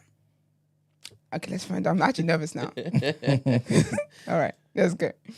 Firstly, quick update on my previous submission. Basically, I sent Mr. Man a DM on Discord. He was somewhat surprised about why I would send a dilemma, but it helped break the ice. This is so cute. There you go. We're getting to know each other and bonding over the recent crazy asking for a friend. FYI, he's happy with me sending updates as long as he stays incognito. No, he is not married. Yes, girl. I told you so. Move to the men you like. Does that sound like Demi though? You think it's Demi? Does that sound like Demi, man? I don't think so. Maybe you're right for their business to be like. Don't do that. Demi wouldn't want it. Don't break people's relationship. Yeah, I need you guys to no, excuse me. I don't think that's Demi, man. It doesn't matter. It sounds like a guy that's very mature and wants TDA to stay in business, you eggs. The hell? Really able to keep writing in. Anyway. Well, apparently they think that Emmanuel's creating these anyway. Well, apparently. So, congratulations to you, Manuel. Anyway, I'll admit this dilemma is based on a TV show, but is a reality for a lot of women and one of my friends. Plus, I wanted to know what you would do. I'll use generic names to make it easier to follow. So, guys, follow this, right? Jess is engaged to Tom, and they're getting married in November. On her hen night, the Nigerian in me, child. On her hen night, Jess had sex with her ex, Steve, who is still a close friend. Jess knows Tom is a man of God and a man of conviction. So if she tells Tom what happens before they get married, then the wedding and relationship is over. But if Jess tells Tom after the wedding, then she knows they would likely stay married. Should Jess tell Tom what she did? And should she say it all or leave out the fact it was her close friend and ex? If so, would she be wrong to wait until the day of the wedding or after the marriage to have the best chance of keeping Tom? Should Jess cut off Steve as a friend? They've been friends for 10 years, including a 2-year relationship near the start. First of all, I can't even believe the fact that she cuts off the ex-friend that she slept with is even a question. That should be, if you are really remorseful, that's the first thing that happens. Our dear friend the other day, what dilemma was that? I can't remember now. That cut off, the one with the married people. Oh, yeah. And the girl blocked the guy like he didn't even exist in the world. That's the energy you should have. I think that Jess, for me personally, I think that Jess should tell Tom before they get married. I'm not for people marrying, I'm not for marrying somebody under false pretenses, knowing that they're going to leave you. I think that's very deceptive. And that's very crazy. And if I let me put myself in a scenario, if I found out that something like that happened, I would never be, like, I'm breaking up with you. Whatever chance there was that there could have been before we got married, out the door is done. Like, it's just done as a matter of fact. Door is closed. I never want to hear anything about it.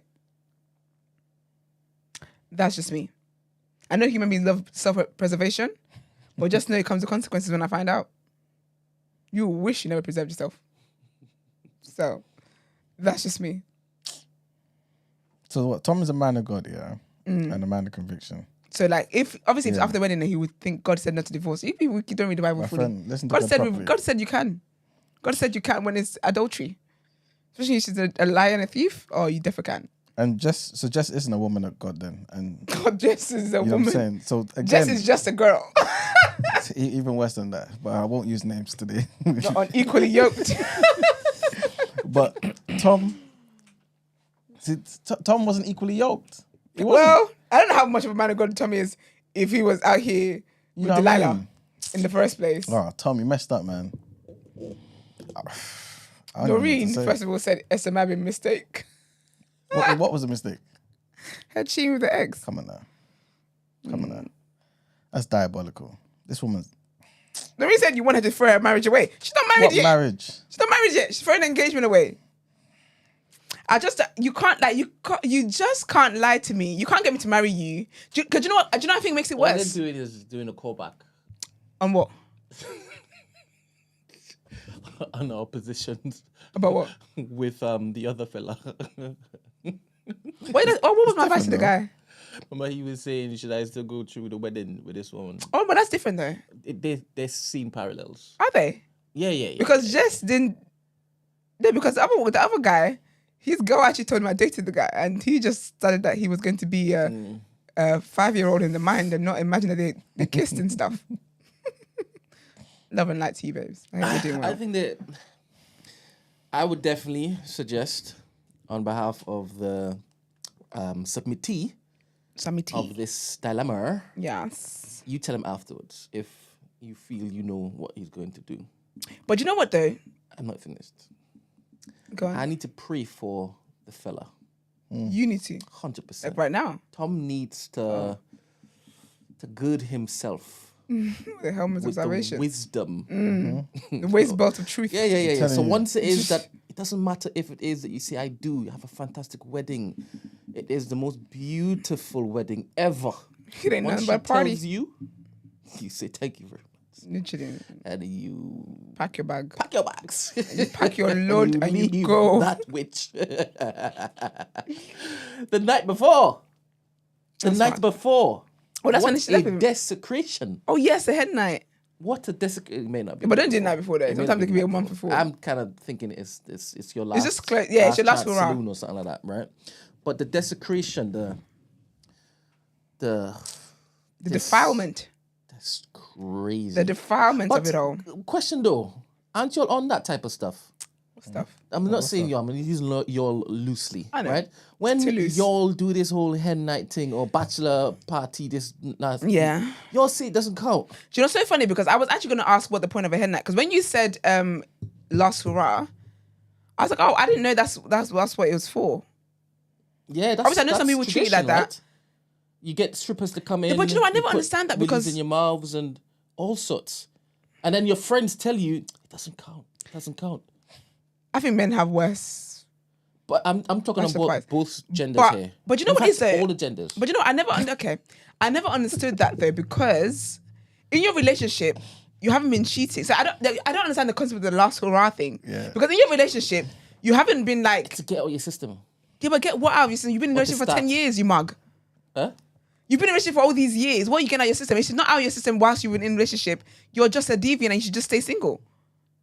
Not deviant. You know, Deviant's harsh, but I'm here now. some people actually say, I can have sex, but don't kiss me. In a relationship? Or the hen night? No. I'm saying something completely different. Let me give some more context. Please. There are people that exist Yes. that would say it's more intimate to kiss me than to plow me with your penis. So I can have sex, I can have coitus, but I ain't kissing that man. Yeah. There's some people that exist like that. So like, so I cheated on you, but I They didn't kiss him though. compartmentalize different things, right? So they can go on a hen night. They can go on holiday and say whatever happens there Stays there. doesn't count to anything. But because I didn't kiss him. Yeah. You were, do you know what I was like? Clowns. Hey, you spoke- No. You're being... I'm you're judging. fixating on the kissing I'm stuff. 100% Forget judging. about the kissing stuff. No, I'm but- just talking about they would set principles or rules to their lives that makes no sense to me. No, but I But it think makes that sense to them. I think anybody in the relationship who says they're in a monogamous relationship but allows breadth and depth and length and height and width to go and engage with other people, I think you're a clown. And I know it sounds judgmental, and I mean it to sound judgmental. I think you're an absolute clown. That's not a monogamous relationship then. I think it's silly. I think it's absolute foolishness. So I didn't even know. Actually, no, to be fair, because you see in the movies actually where it's like, oh, like it's the last hurrah for the hen night. But if that's what it is, child, I'm gonna do a brunch in the daytime. That's my man thinks. Anyway, to be fair, But you know what? Things have changed though. equally yoked. Even though they still call it hen nights and all and stag do's and stuff. It's I feel like now it's changed to the whole. Do you know what? It's called a bridal shower now. You see what I'm saying? It's just changed. Ain't no showers in there. I don't think you guys are being accurate. No, I'm not saying for all people. I'm saying for the decent people. I'm not talking about the hoes and stuff like that. I'm talking about the women who say, "Cool, let me meet up with my Yeah. friends. We're just gonna have It's just we're fun." celebrating the fact that I'm getting married. Yeah, but decent people will be decent people. Will be decent people. Mm. I don't know what you're saying. Basically, we're saying that this hen night thing, this rules is not universal. As in, it canvasses everybody. No, I'm not saying that everybody decides to do this particular tradition, I'm saying that the people who do this tradition, 100%, I they will suppose, yeah, involve themselves. They will look forward to it. Yeah, of course they would. Oh And yeah, they of will course say, they would. Emmanuel, you're gonna be the one to basically like sort it out, right? But you know what's 'Cause funny? They know you're on votes. Do you know what's funny about when people try to get things out of the system? It will never be enough. Because that one time doesn't do it. I'm gonna get this out of your system. It's a taster, right? And then it's like a gate. You're saying. No, but it's not even the fact that it's a gate. It's that you're basically doing what it is that you've been doing. It's like when, hypothetically, obviously, it's like when people are like, "Oh, this is the last time you're gonna sleep with somebody," but you've been sleeping with each other for so long. What makes this the last? Like, why do you think this is now what's gonna like? Then they're like, "Oh, I'm gonna get it out of my system." Why would it be out of your system now when it wasn't out of your system 2 weeks ago? Closure. But do you think that's the thing? It can be for some people. So you've just said it can work. I didn't say it works. I think it's stupid. Oh, Because okay. that's the point I'm making. I'm saying that it doesn't, like, saying you're gonna get stuff out of your system doesn't work. Yeah. If I have so much, I don't know, so much Oreos today, I'm saying I'm gonna get it out of my system. What? Some people, before I've been craving some for tomorrow. they become vegans, they have a They last get meal. chicken wings out of the system. Yeah. But you can't get out of the system when you just put it in your system. Do you know what I'm trying to say? That you're doing the reverse. If anything, you should purge yourself. No, it's just temporary. I mean, it's the last time you're going here. It's the last time I'm going to sit over the toilet. You bowl say and that to just yourself, but empty the it. flesh wants what the flesh wants. So do you think people can do it? No, I don't think it makes sense. All right, so you don't think it works then? It doesn't work. It makes, so for me, if you're gonna have a hen night or bachelor, what's it man's called, stag do, and you want to, and you're saying that you're gonna get to your system, I think if anything, if you've been in a relationship for, like, let's just say 3 years, for example, where you've been faithful to your partner, then you say this is your hen night, your stag do, and you want to get this thing out of your system that you typically would have enjoyed. I think that's the battery. I think that's the battery in your bag. I think it starts now. I actually think it starts right here and then. I don't know. It's crazy. But yeah. I thought this was from a TV show. I think I've been seeing conversations on the timeline from that. So I'm not sure. But anyway, I don't believe in marrying people. I take it personal when someone doesn't tell me something because they know what my principles are. And so they intentionally hide it from me just to trick me. I feel like that's for me personally, that's such a deep betrayal that is just like, yeah, we can't come back from that. So yeah, prayers to Tom, and I hope Tom does have some sense if, that happens. But also as well, if I just think as well, if you're gonna do that, I don't know what the use of telling him after the wedding is. So it just sounds silly to me. If I'm gonna tell you before, 'cause I know you're gonna dump me, why would I tell you after the wedding? I'll just hold on to it. I'll never tell you. I'll cut the person up, but I'll never tell you. But that's just me. All right. Well, that'll do it. So who do you think it is? What fella? I still think it's Demi. Because you're saying he's the only handsome guy with sense. No, it was what she You've used seen to. other handsome men with sense in our community. I don't put women in a spot like that. I don't know. I don't see handsome in any man at the moment, except one. But I don't. That's funny. It was the words she used to describe him. So I had to find, like, I think it was like funny, charming, smart. I think he said he articulates his points properly. Not many do. So it might be Demi. As Demi said, it's not him. Is he? Did he? I said, But he I'm would asking. say that, innit? No, he could just be quiet and just act like he wasn't. He's not watching him. He's working. I would. I always thought Demi was paid up. Because How could a man like that be single, right? Unless he's batting for the other side and he hasn't found a suitable lover yet. Yes. But you're a great Around man. You're single.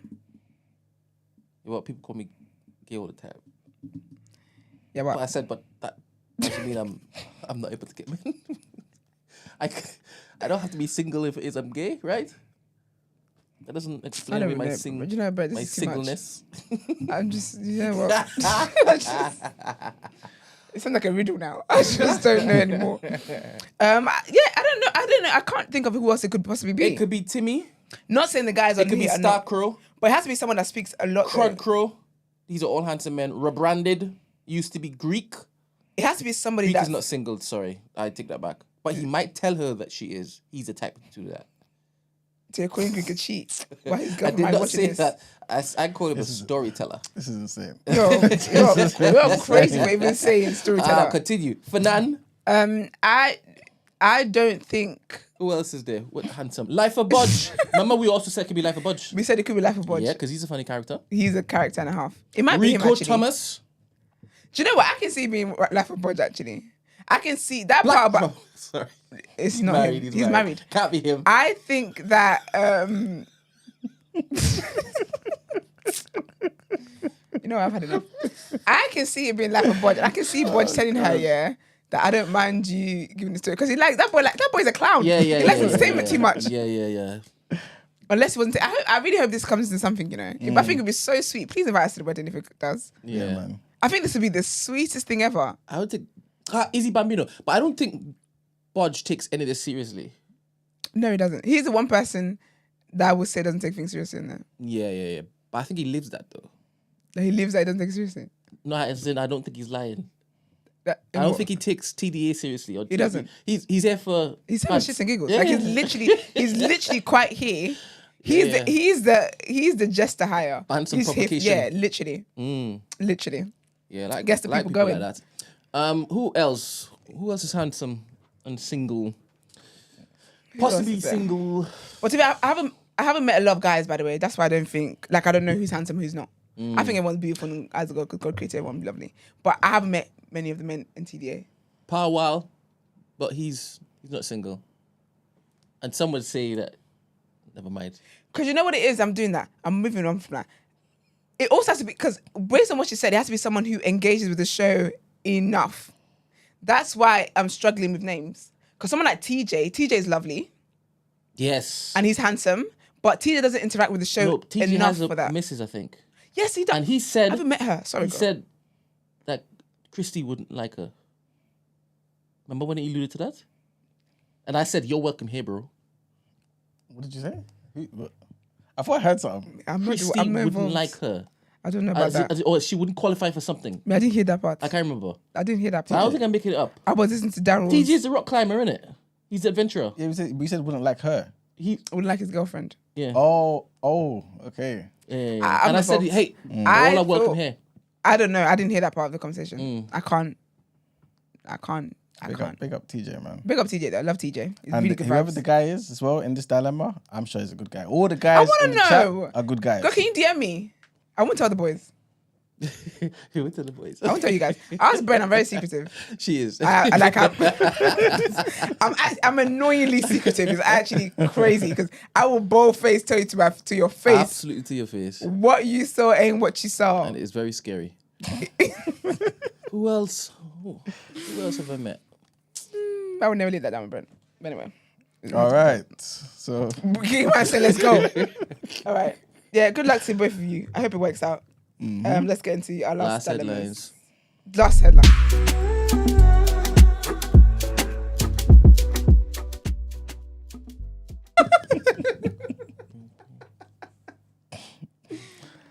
all right, people.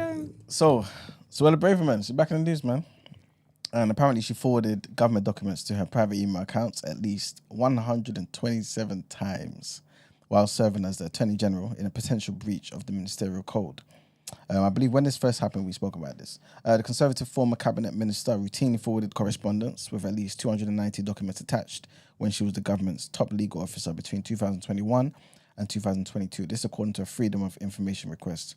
Ministers are banned from sharing sensitive emails and documents about government business with their private accounts because weaker security means that they are at greater risk from unauthorized access. After an 18-month transparency battle by the Times, a tribunal judge forced the Attorney General's office to disclose details of Braverman's use of her private email account while in government. It's not known whether she forwarded sensitive or official documents. That's the situation. What's up? Look, this might be legit. It's Antonia and Crucial J. No, it's not. Actually, no, it's not. Yeah, why are you so What vibe confident? is Crucial J on? What? What vibe is Crucial J on? What is he? What do Can't you mean? remember. He's a good man. I think he's blocked. What? I think so, You probably. blocked him? No, I'm talking for Me, you know me. I'm the blocker. I'm talking for I'm the Esther. blocker in the room. Let me see. Is Crucial here today? Has he been in the chat today? Both of them are blocked. Has he said anything recently? Oh, in that case, they deserve each other. Because Antonio's blocked too. So they deserve each other. It probably is them, actually. No, then. I think Antonio's taken, man. How do you know? Because Confidence. Like, I asked you the first time, but you breezed over it. Chizuke told me.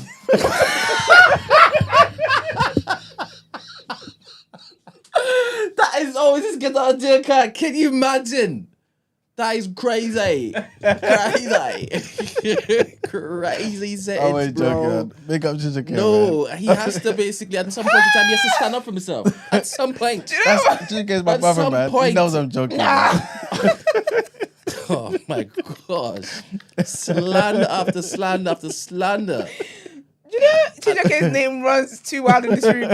Not from my mouth. That's so Not from crazy. my lips. I respect that man. Chijoke told me. Same. I respect that man. Oh, man. Anyway. Compose yourself, man.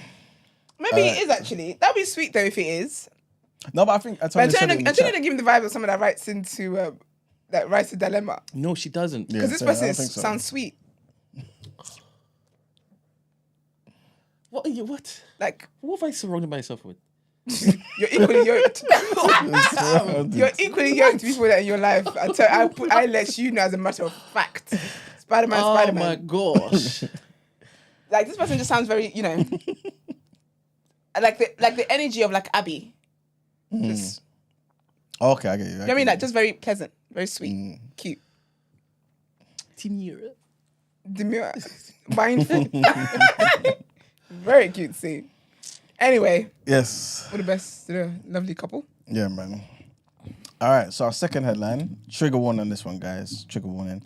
A nursing boss has described how she pleaded with a hospital executive to contact police over allegations Lucy Letby was harming babies. So Karen Reese, who's the head of nursing in urgent care at the Countess of Chester Hospital, said that she wanted a criminal investigation because other reviews were getting nowhere and relationships were breaking down all over the place.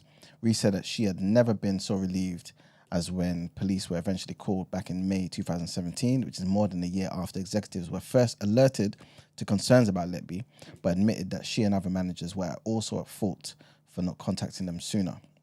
She told the inquiry, the Thorwall inquiry, that she initially believed the suspicions about Letby were fueled by a personal dislike of her by two consultant pediatricians. Reese said that she was not involved in any meetings with senior doctors who raised concerns about Letby's connection to the series of unexpected and unexplained deaths as early as June 2015. She said that one of the consultants, Dr. Stephen Breary, told her in late June 2016 that his concerns were based on gut feelings and suggested that a drawer of doom in his desk contained evidence that implicated Letby in harming babies, but that he refused to share the details. Do you think something like that, that whoever she reported to, that the people that that the seniors she reported to should be investigated, should be suspended, should be some consequences? Because if she's like, she's a senior, like she was quite senior and she reported it and they just didn't do anything on it. They didn't act on it. That's crazy. Yeah. That's a wild accusation to make in a hospital. Like babies are being killed and you don't do anything about it. I think they're really worried because I think they kind of like the average person just think everyone's in the hospital is there to just save lives. You know what I'm saying? So to kind of think that someone in your own team is killing babies, But in you know your what's head mad you though? think, surely not. But she wasn't the only person. You can remember that time, when the case happened and there was that, was it like Asian or something? Oh, the Asian doctor. Yeah, he came out. Do you get me? So there's a few of them that actually flagged up, and I just think that in the hospitals and stuff like that, people might die or whatever. It's not for them to do judge and jury and be like, well, natural selection. At least investigate it to make sure that nothing untoward is happening here, because that's wild. So sad, man. Sad. Boy. Our last headline, a government minister has refused to rule out raising taxes for high earners, or the higher earners, I should say. Stephen Kinnock dodged the question 9 times when Sky News' Kay Burley asked whether people who earn more than 100k a year are working people under Labour's definition. So remember, guys, Labour's manifesto pledged not to raise national insurance, VAT, or income tax for working people.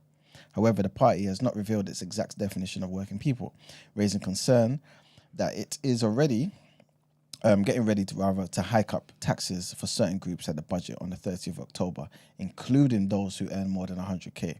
At present, people who earn between £50,271 and £125,140 pay 40% tax on that income, and those who earn more than that basically are taxed at 45%. So people who earn more than 100k also currently have smaller personal allowances. So yeah, it may be worse for those people, unfortunately. But yeah, that's it for the headlines. Time to pay them bills. Thank you. Let's get into reaction.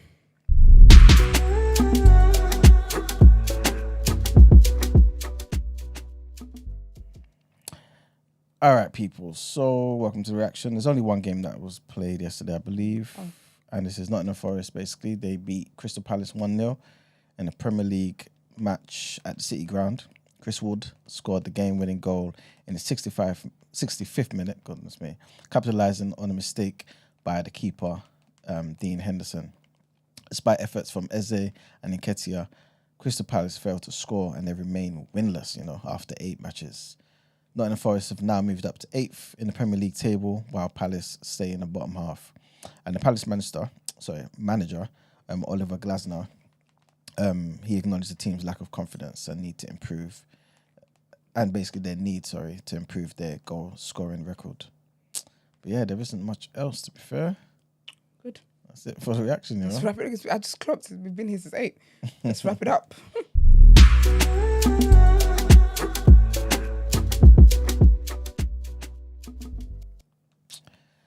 All right, people. So today was a good show, man. Thank you everyone for tuning in. Today, of course, we spoke about some distressing news, man, which obviously affects immediately the Chris Kaba family. After obviously we learned that yesterday, the Met Police officer Martin Blake was cleared of murder. We also spoke about Harrods settling over 250 claims against Mohammed Al Fayed, and how hopefully in the future all patients should be able to get full access to their records on the NHS app. At the moment, that's not the case. So yeah, that should be remedied, hopefully. Elon Musk apparently is vowing to give away $1 million a day to someone who signs up to the America PAC petition. I'm not too sure if this extends to the UK. If you guys can, I don't know, use a what's that thing called, a VPN, and try and sign up for it. I don't know, but basically that's what's happening. And Biden apparently is deeply concerned about the leak of classified documents that contain America's assessment of Israel's plans to attack Iran. Obviously, there's a lot of confidential information in there that's been leaked. We also spoke about South Korea and how they summoned the Russian ambassador and told them, listen, the North Korean troops that you've got over there that are training in Ukraine, you need to pull them back out of there. You know what I'm saying? We also had a bunch of dilemmas today as well. Hopefully we helped, especially the brother with the 50k engagement ring that's in the hands of thieves, criminals, and people that need to be taken off our streets because they are scumbags. And also, and also, obviously, we spoke about the other things as well in asking for a friend. And our last set of headlines spoke about Suella Braverman and the whole situation about how she forwarded government documents to her private email 127 times, well, at least that amount of times. We spoke about the Lucy Letby case and how, certain bosses or, the heads of nursing in urgent care at that particular hospital are kind of being regretful about the situation and why it took so long, but also happy that at least the police got involved eventually and, pretty much prevented more loss of lives. And we'll get more information, hopefully, by the 30th of October when the budget comes out. But we have heard Stephen Kinnock basically dodge a question put to him by Sky News 9 times about whether people who earn 100k are going to be taxed more under Labour's new budget. But yeah, that's pretty much it. Quickly though, I've just went on Instagram and seen that the Daryl Blake has basically got a nomination for an award. Okay. It's for the Community, Corporate and Culture Awards for 2025. Amazing. He's been nominated as Role Model of the Year. Come on. And he is. everyone, obviously, we've had Daryl on the show twice. He did a lovely tour for us. But Daryl is not someone who he doesn't do what he does for fame. He doesn't do what he does for recognition or for clout, anything like that. Like, he's genuinely passionate about what he does. And like, it comes from a genuine place of just wanting to educate people and just keep our history alive. So that being said, I don't think Daryl's going to care if he wins or doesn't. Like, this is not what Daryl's doing, what he does for. However, though, if you could all please kindly just share the post. If you go on his Instagram, it's Daryl, so DARREL.Blake, BLAKE. Kindly share the post, but also beyond that, also vote for him. Yeah. That'll be really, really appreciated. Like, he just deserves all the flowers that there are to give in the world. And he does what he does from his own time, based off his own passion and based off his love for just the black community. And that was like just an amazing person. So please, please, please, please, please go and vote for Daryl Blake. Yes. It'd be greatly appreciated. But yeah, check out his Instagram anyway. It's on there. The link is on there. Or go straight to the CCC Awards on Instagram and scroll to culture nominees, click on role model of the year, and you select his name and submit votes. Also, when you vote for people, sometimes they send you an email to confirm. So keep an eye on your email, check your junk. But yeah, it'd be really, really great for him to get that recognition. He doesn't do anything that he does for recognition, but it is nice for people to know that they're appreciated in the community, especially when you're doing something that's so heavy constantly. But yeah, that being said though, follow us on socials, The Day After TNB, Instagram, X, Discord, and on TikTok. And also, please don't forget to subscribe to this channel and like the video. It does great things for us. And yeah, I think that's it then. We'll be back here tomorrow. Peace. Bye.